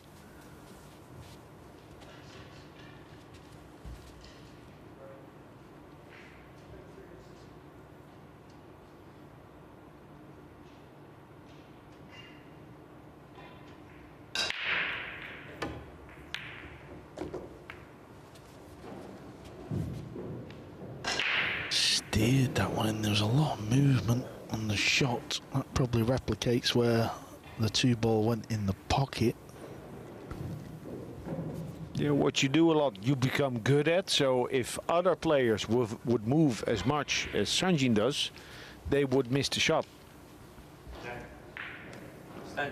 extension code. Look at the referee. She's got the best seat in the house for this shot. She's making sure he doesn't hit the 7. That's a good clean hit. 3-ball was close to the rail. Now that doesn't make that type of shot easy. It's very difficult to get these shots right consistently. Showing a lot of heart, young Sanjin. Resilience, belief. The foundation for that belief is his dominant position in the table over the past 5 days. Oh, that's his best shot of this match so far. They can be a little tricky. Playing it into a blind pocket. And now, well, all the balls are there for a hill shootout. He'll have the break in the last rack as well.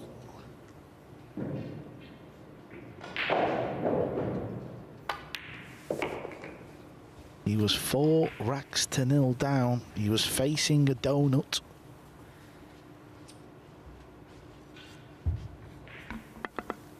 And he has been good throughout the whole week in these situations. Hill, 4-3, 3-4. Otherwise you don't get to win all those 40 matches.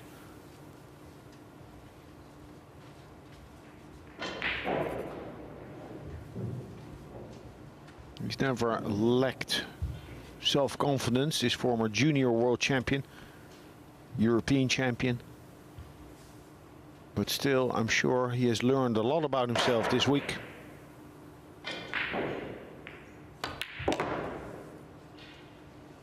And such a big difference with how he's striking the ball now and when he got to the table at 4-0.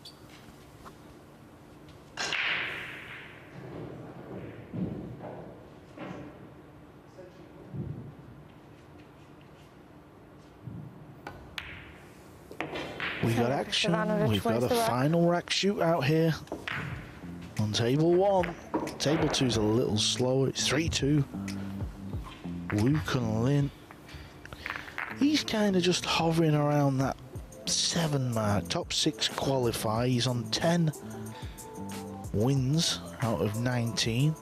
Naoyuki Oi is in 6th place along with Pagalayan and Conrad on 12 wins. So he's going to need some wins to move up because he's come the end of tomorrow's play. 6 advance. For deciding rock, Sanchez Pehlivanovic 24 break. matches for each player to play. It's still quite a long way. Woo Kun Lin can definitely play himself into that top 6.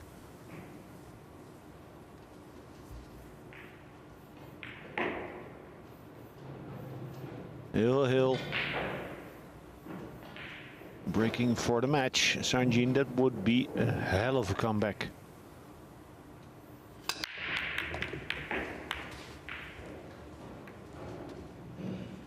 Hello, full side on that one ball. A very good opportunity.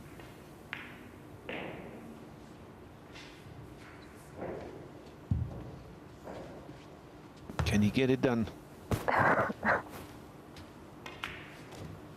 This would boost his confidence. Now over on the other side, Woo Kun Lin with this 9-ball. Gets himself on the hill. A 4-2 lead. A 4-2 lead over Justishin. One more. Yeah, Sanjin and Shaw played yesterday. It was here on table 1 in the morning session. When they played, it was near the end of the session, so it would have been in the afternoon, and Pehlivanovic won that match 5-3. Played a good shot on the 1. Needs to prepare the correct angle on the 3. It's a little bit difficult with the 9 being where it is.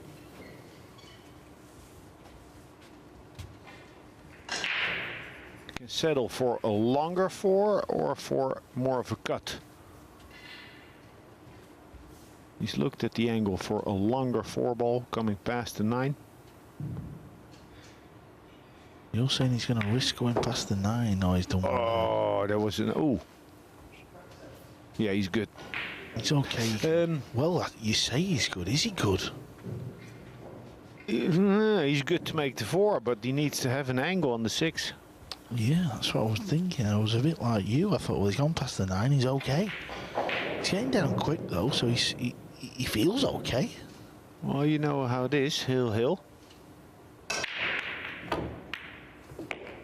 That's good. That's good. Well, yeah, he's done very well, Alex, there. Now, we've seen this week that the pockets are receptive, but he does need some speed here. He does need some speed. Stun run through. Extension code. He's feeling it. Would be the comeback of the day. Yeah, and Jason Shaw will not have any qualms about this. He had a glorious chance to win. Shot. The thing is, the first 5 days, Pehlivanovic, the number 1. Then he started losing a couple of matches. With this comeback and a clinical finish, his confidence will be roaring back up there again. Can you clean those 2 marks? Which marks on the white?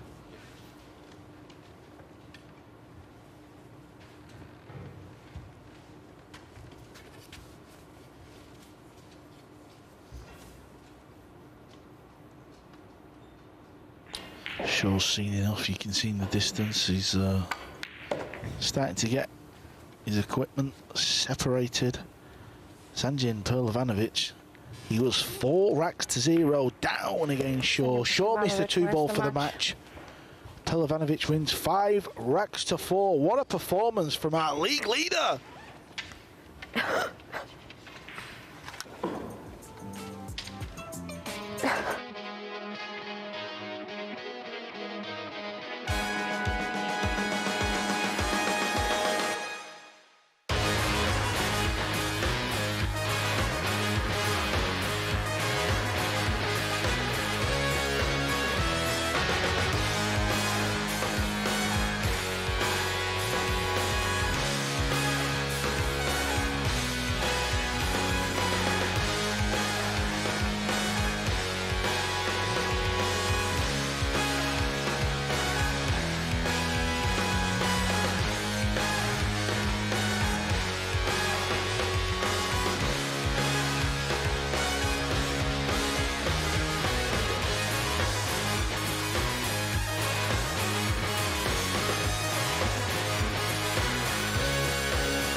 256 hopefuls go into action over 6 days.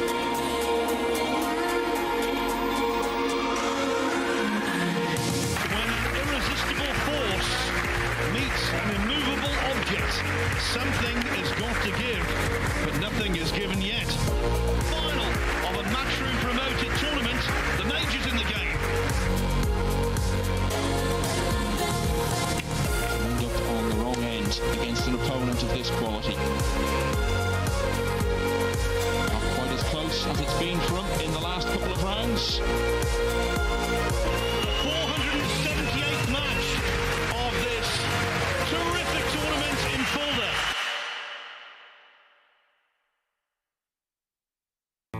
The Diamond Paragon Pool Table. Diamond tables are designed and manufactured from the highest quality, sustainable hardwoods, utilizing world-renowned designs. Diamond tables are unparalleled for playability and durability. After all, they are designed by players for players.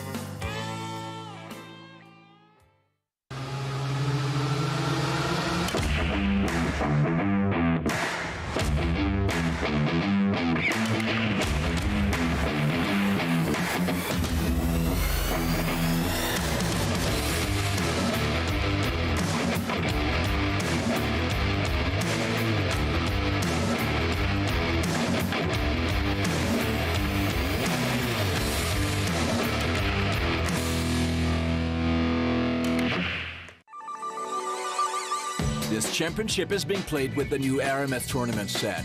Featuring a unique molecular structure, it guarantees razor-sharp precision and unsurpassed longevity. Unquestionably the best pool balls in the world, this set is available in a TV and a value pack version, as well as in the new My RMS Ranger of Ball and Q cases. Now you can bring and play with the best ball set everywhere you go. My RMS, bringing new dimensions to your billiards experience. Of the Kazoo Champion of Champions!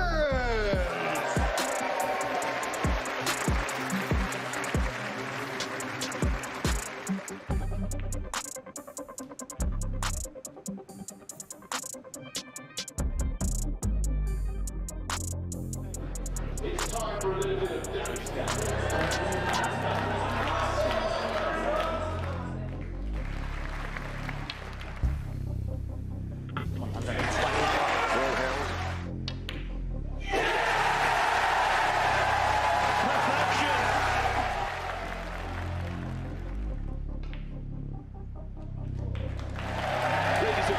Let's hear it for your champion of champions, Ronnie the Rocket O'Sullivan!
We have just seen, arguably, the comeback of the tournament so far. Jason Shaw was 4 racks to 0 up, and he lost 5-4. How many times does Jason Shaw lose from that scoreline? Incredible match. Sanjins with Alex. Sanjin Pehlivanovic, congratulations, great comeback against Jason Shaw. First, can you tell me what you think if he's making 4-0 the way he did? You mean the way you've done it? Yeah, if you're watching Jason Shaw play like that. I mean, you know, sometimes I'm, like I told you even before, I'm amazed. Like, he's playing so confident and like with so much confidence, and he was playing perfect. My break didn't work, and I was like, I remember one special person in my career always tells me it's never over till you win, or never give up. So I'm just trying to, you know, focus ball by ball, rec by rec, and anything can happen, really. Yeah, it was a difficult day. Like, you had 2 5-4 losses, then you beat Albin, and then you lost against Konrad Justicin. So when you were trailing 4-0, did you start to believe?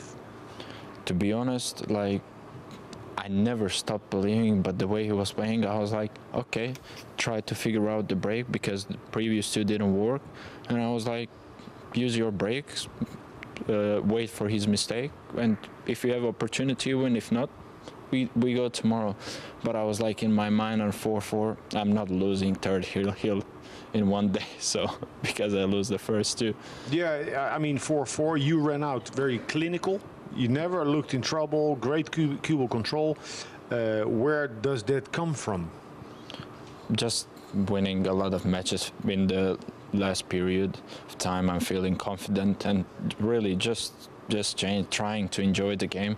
And I'm really, again, I'm saying I'm really satisfied to play this tournament, and I cannot wait tomorrow and of course the Monday, the final day. Yeah, make it to the last 6. Last thing, I think the owner of the pool room back home will be happy, because every match that you play, all the people come to the pool room and watch you, and you're playing like 59 matches now. Not that much, but many. So tell us a little bit about that. Yeah, I want to say thank you to all my friends, my fans all around the world, especially to my club Predator, and yeah, thank you for all of the week. This is just the start, and we are going even stronger tomorrow and after tomorrow. All right, thanks. Good luck. Thank you.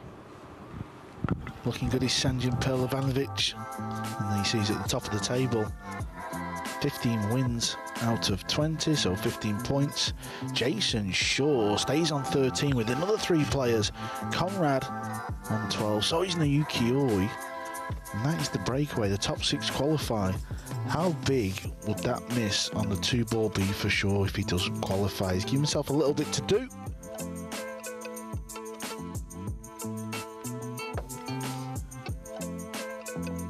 Straight into the action.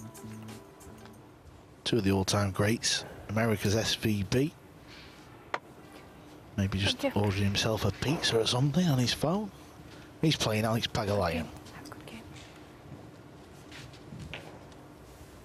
The 2 icons of the game, they had a little bit going back and forth in the players' lounge. That's what, you know, their American background. Things get heated a little bit, and then there's like a shootout, like cowboys in the Wild West. There was almost a stare down. No, it was about to break. Shane was frustrated about his break letting him down. And then Alex Pagulayan was saying that FSR just breaks the best of the whole field, of everyone in the world, and credit is where credit is due.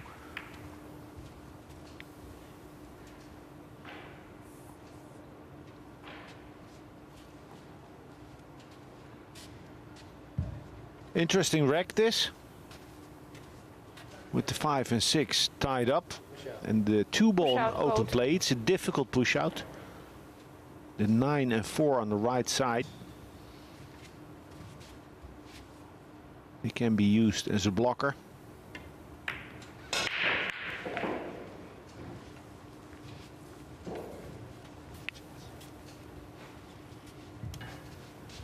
So Shane can cut the 2 to the right, as difficult as it is, with the route towards the 6 with the cue ball.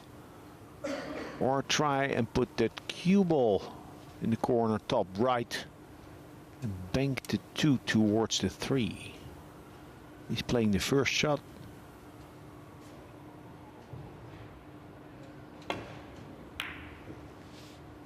Sweet. Oh, a little too much left spin.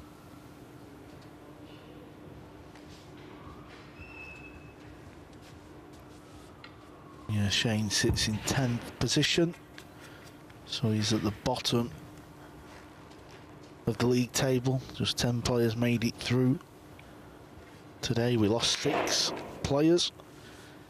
We lost both female players. That was in the event this year. We lost 61-year-old legend Earl Pearl Strickland. We lost 70-year-old Khalid Al-Ghamdi. We lost Chris Mellin and Long Duk Tian.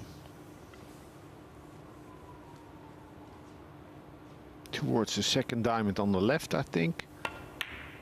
To have a full enough view on the 5. Yeah, he can stop his rock, keep it on top of the 6 and bank the 5 back up table. Pace is key. You can overdo these. Happy with that. Yeah, piece sticks out, but as you can see, he's going to be queuing over the green ball. Now, can he kick behind the 5? No, it's going into it directly. Playing a containing shot. So, a containing shot meaning he's trying to not lose and hopes for a better position at his next visit at the table. Yeah, and it was important he got the purple 5 down the rail, because the closer it stayed to the top left pocket, Shane would have had a bank in the corner, which would have offered position.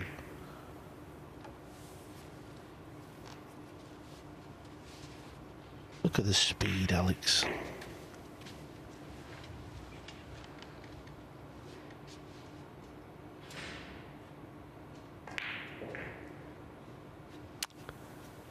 Difficult off of the left side. The kick immediately looked at the right side. Needs left spin to open the angle for the cue ball. Extension code. What he's looking at, I think, is crossing the 5. So sending the 5 somewhat towards the 9. Oh, with a lot of speed. Yeah, 2 good safeties by Shane. Needs to come with a good one in the opening rack. This is not easy, positionally. Is he going to float across the top of the 6, Alex, do you think? Is he? Yeah, he is. He is. Indeed. Good shot.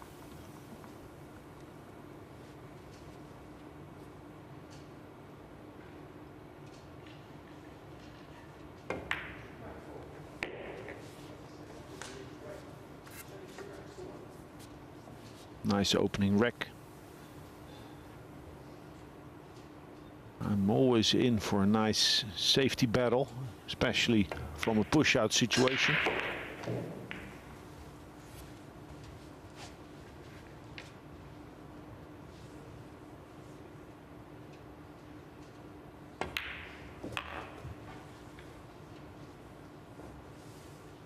At the bottom of the table, Shane van Boening, but he's still tenacious, still fighting hard.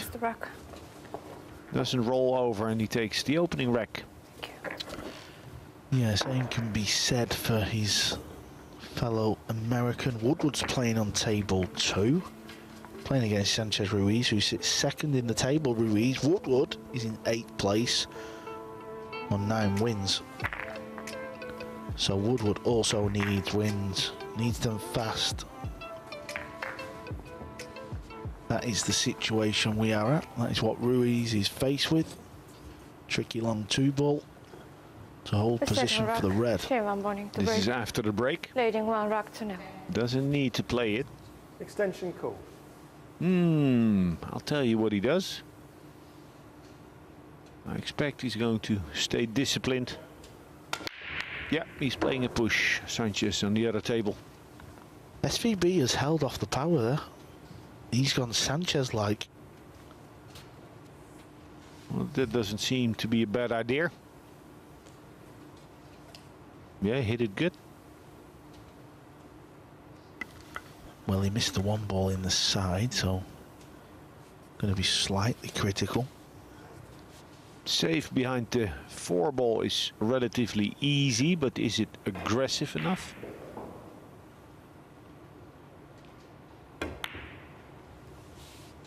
No, let's just bank that ball. And what's that? Another bank? Oh, this is difficult. 2 ball being so close to the rail. Nice. Bank pull, baby. A discipline they play a lot in the States. Shane very much an all-rounder. Yeah, discipline that helps you 9-ball a lot, doesn't it, Alex? Yeah, 9-ball is an offensive game. Because if you save your opponent, they'll hit the ball, I don't know, 85% of all the hooks, all the snookers. And then anything can happen. They can luck a ball in, they can luck a safety. So therefore, ducking always on a difficult shot. Won't cut it.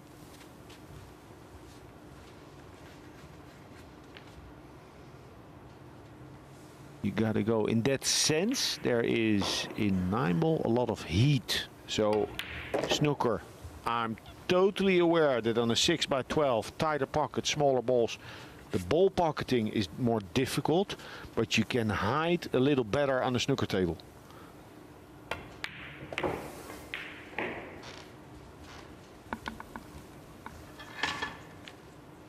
And again, if the game is easy, it's easy for everyone, so mistakes will cost you more dearly.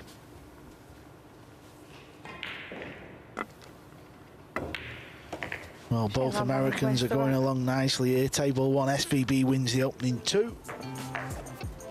On the other table, you can just see Woodward getting down on the table. He's about to put a long 9, or attempt a long 9. And he makes it to go 3-1 up over Francisco. So, wins required for the American boys. Going along nicely. Yeah, if Woodward would go on to win this match, he would go to 10 wins out of 19 matches. He's still in it, but it would mean that tomorrow he needs to play absolutely like near flawless pool and be dependent on what the competitors do.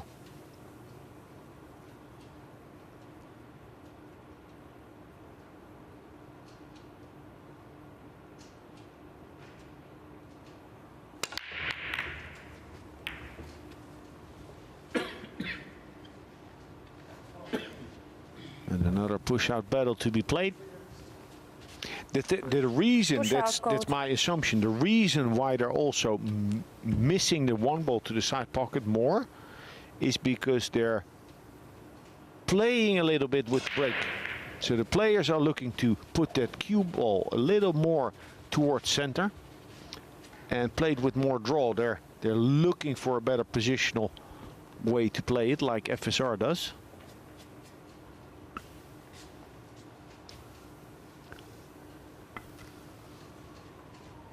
Yeah, I like Pehlivanovic playing this shot.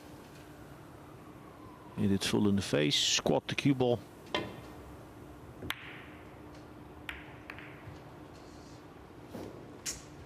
Was aware of that.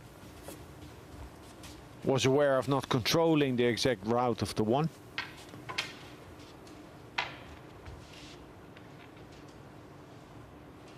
Two millimeters more to the left on the 1, he would still have squatted the cue ball and probably got the safety.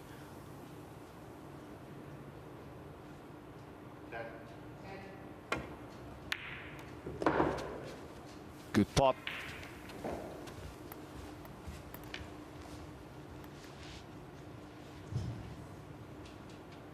Yeah, and the way the balls are sitting after a good position on the 3. It'll be a road map. Connect the dots.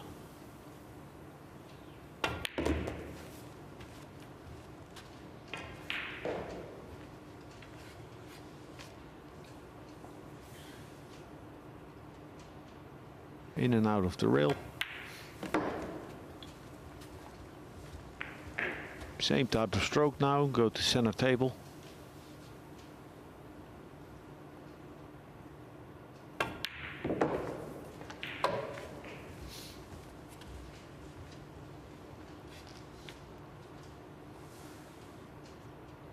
He's not playing check side, he's going 2 rails. Then you're coming across the positional line on the 7, which gives you a little less margin for speed.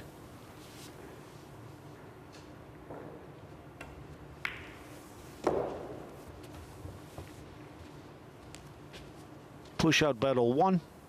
Alex Pehlivanovic took the bait, sold out to 1, although he still had to make that long shot. It's the SVB show in this match. SVB wins the 3rd as he takes a 3-rack to lead nil over the Lion, Alex Pehlivanovic.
Rack 4, Shane Van Boening to break, laying 3 racks to 0.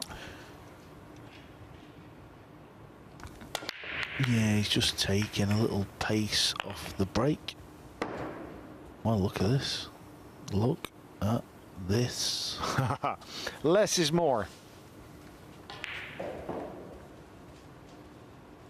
Yeah, but tennis players, they don't serve at 100%.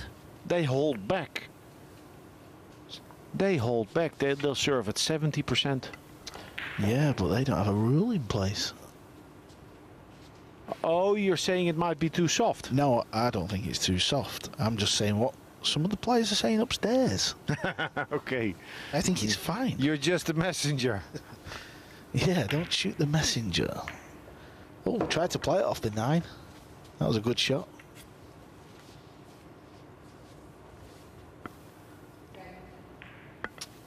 Yeah, rail first off the 9 in the pocket. Up. Shane's clearly not happy with the bit of beef they had upstairs in the players' room. He wants to do a number on Pehlivanovic. A number?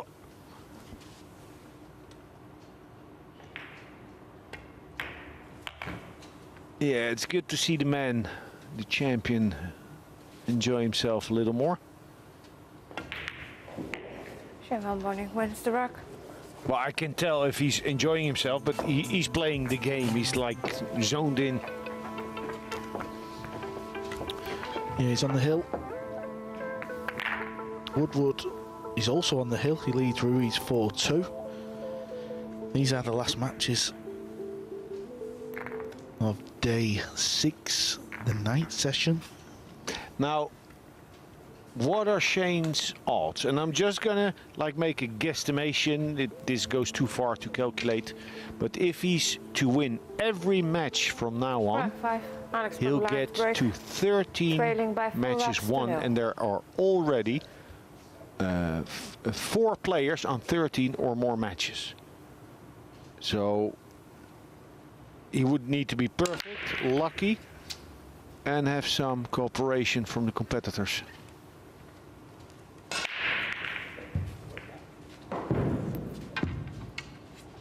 Now Pehlivanovic is in a good spot to qualify, even if he ends up losing this match. But what this match will do, I think, plant a seed of doubt regarding his break.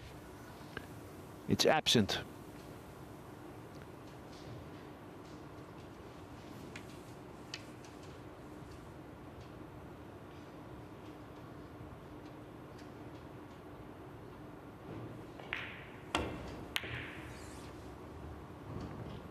Wow, nice try. There you have your bank pull. Really? Even if you're never going to the Derby City Classic or wager on the outcome of a bank pull game in the Midwest in the States, it's a lot of value to play that game. It's an added tool in your toolkit if you go play 9-ball. Cue ball's going to get away from him here just because of the spin off the second rail. Good luck getting on the 3. Good luck. So what do you like from here? I think try to make it. Cue ball will flow to the right. Big chance of saving him, not leaving an open shot if you miss, and then see what you do on the 3. Yeah, that would be smart play. Didn't fancy potting it head on, so out of the rail. Why not? Straight back bank, why not?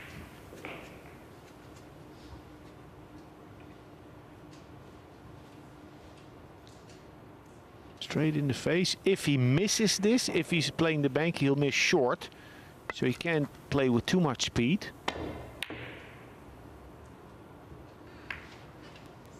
Well, he was a mile away, didn't hit that how he wanted. He would love to have another go at that one. Gonna need some cue power here, is SVB.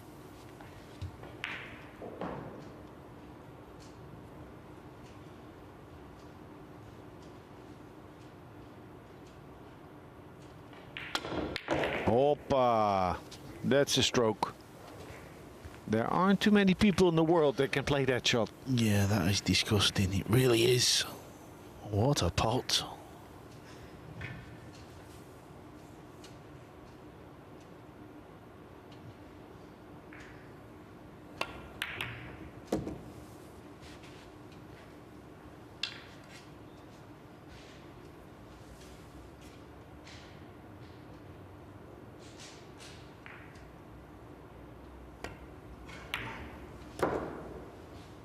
Yeah, this is it.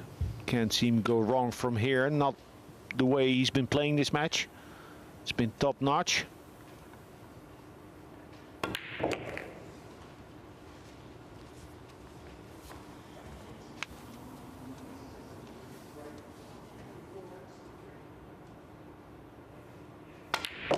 Oh, he had to do it. The man's showing off. He wants to ruin Pehlivanovic in this game. Well, he's going to put the donut on him. He really is. There it is. SVB 5, Pehlivanovic 0. He's put the donut. And our lucky viewers going to head over table 2. They're still in action. Woodward's at the table. He's on the hill. And this is what we've got. This is what he's faced with. Towards the second diamond on the top rail.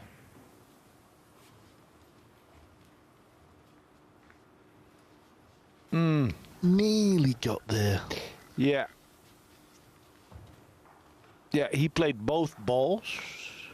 And with low left, it was harder to get the right speed on the one ball. Gives FSR an excellent opportunity to overtake the initiative here. Cross that ball. Didn't hit it so good. A little too thick. This is an easy hit. He'll jump. And with those 5 balls down table, 4 balls up table, I would feel like it's even money to resave from here. I'm not even trying to hit the 9. Hit it almost straight, let that cue ball fall to the left.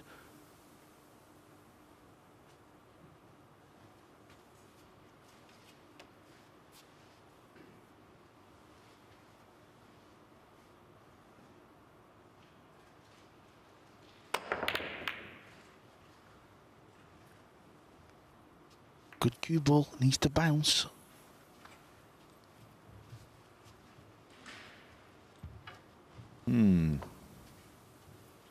He'll go rail first, even if he can't pot it head on. The cue ball will come out a little bit, and then he'll see a piece of the 2. Attempt to pot? Yeah, rail first. You've got one, yes. Yes, missable. Well, yeah, but what are you going to do? Well, if you play rail first and bank the 1 ball towards the 8, like hit it 3/4 ball, half ball, you know, you have 3 balls there. I think that's, for me, that would be an easier shot to execute, but then you're ducking. So I still haven't won the rack. If you attack and you make it, you win. Yeah. I like rail first, make it, pot the 2, bump the 8 out, hill. You might even be able to pot it head on as well, by the way. Oh, chase the 9. Cheeky there from the world number 1. Los chicos. Yeah, we didn't pick that one out. Sitting good though, Ruiz. He's only played 18 matches. Obviously, this will be his 19th. Oh, you said only. Yeah, I mean, he's on 13 points. There's another 3 players with him, Shaw and Pagalayan. Would still love to get this back to Hill. Ah, this is the shot I was talking about. Yeah, better too much angle than too little. At least it's a natural route for the cue ball. Yeah, you don't want to find that gap and flick the 8. You should still be okay. It just means you'll have more distance on the shot. Oh, is it that pure? Perfect. A little tap there on the knee from Sanchez. Good sport, his son, Sanchez Ruiz, as well. Yeah, and Skylar is well liked among the players.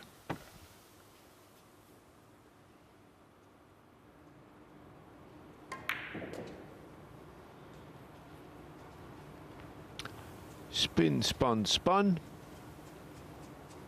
6 balls for a 5-3 win. Yeah, you would think this is going to be over, but in the last day and a half, Skylar's done a few strange things when we thought he'd won the match, so let's not just get giddy at the minute.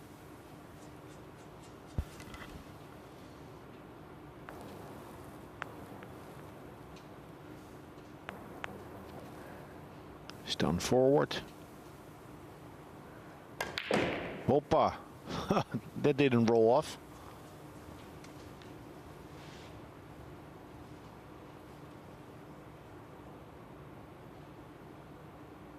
This will get him to 10 if he makes these 4 balls with 5 to play tomorrow. That's the good news.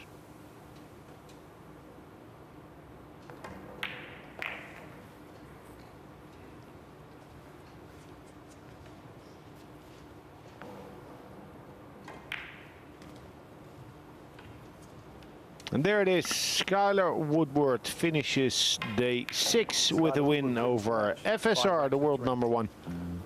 A good showing, better late than never. And he's still in with a fighting chance. Yes, he is in with a fighting chance. And this is where we are at after day 6. Pehlivanovic stays at the top. Shane Van Boening. He's up to 9 points. Stacey Skylarwood up to 10. 3 players on 13 points. Woo Kun Lin just sits below on 11. It's been a good day here in Leicester. Okay, tomorrow, what have we got for you pool fans? Table 2 order of play. Defending champion Albin Ocean against Naoyuki Oi. Naoyuki Oi stays on to play the world champ. Ruiz stays on to play Conrad. Then we finish with Woo Kun Lin back-to-back matches. That is table 2, available on Matchroom Multisport. YouTube channel. And this is where the action's at. League leader Pehlivanovic, back-to-back matches opening the day's play against Woodward and Pagalayan. Shaw Pagalayan, Albin Shaw, and then we're finishing with SVB doubleheader. Well, this league has really heated up. Tomorrow we will find out our final 6. Do not miss it, same time, same place.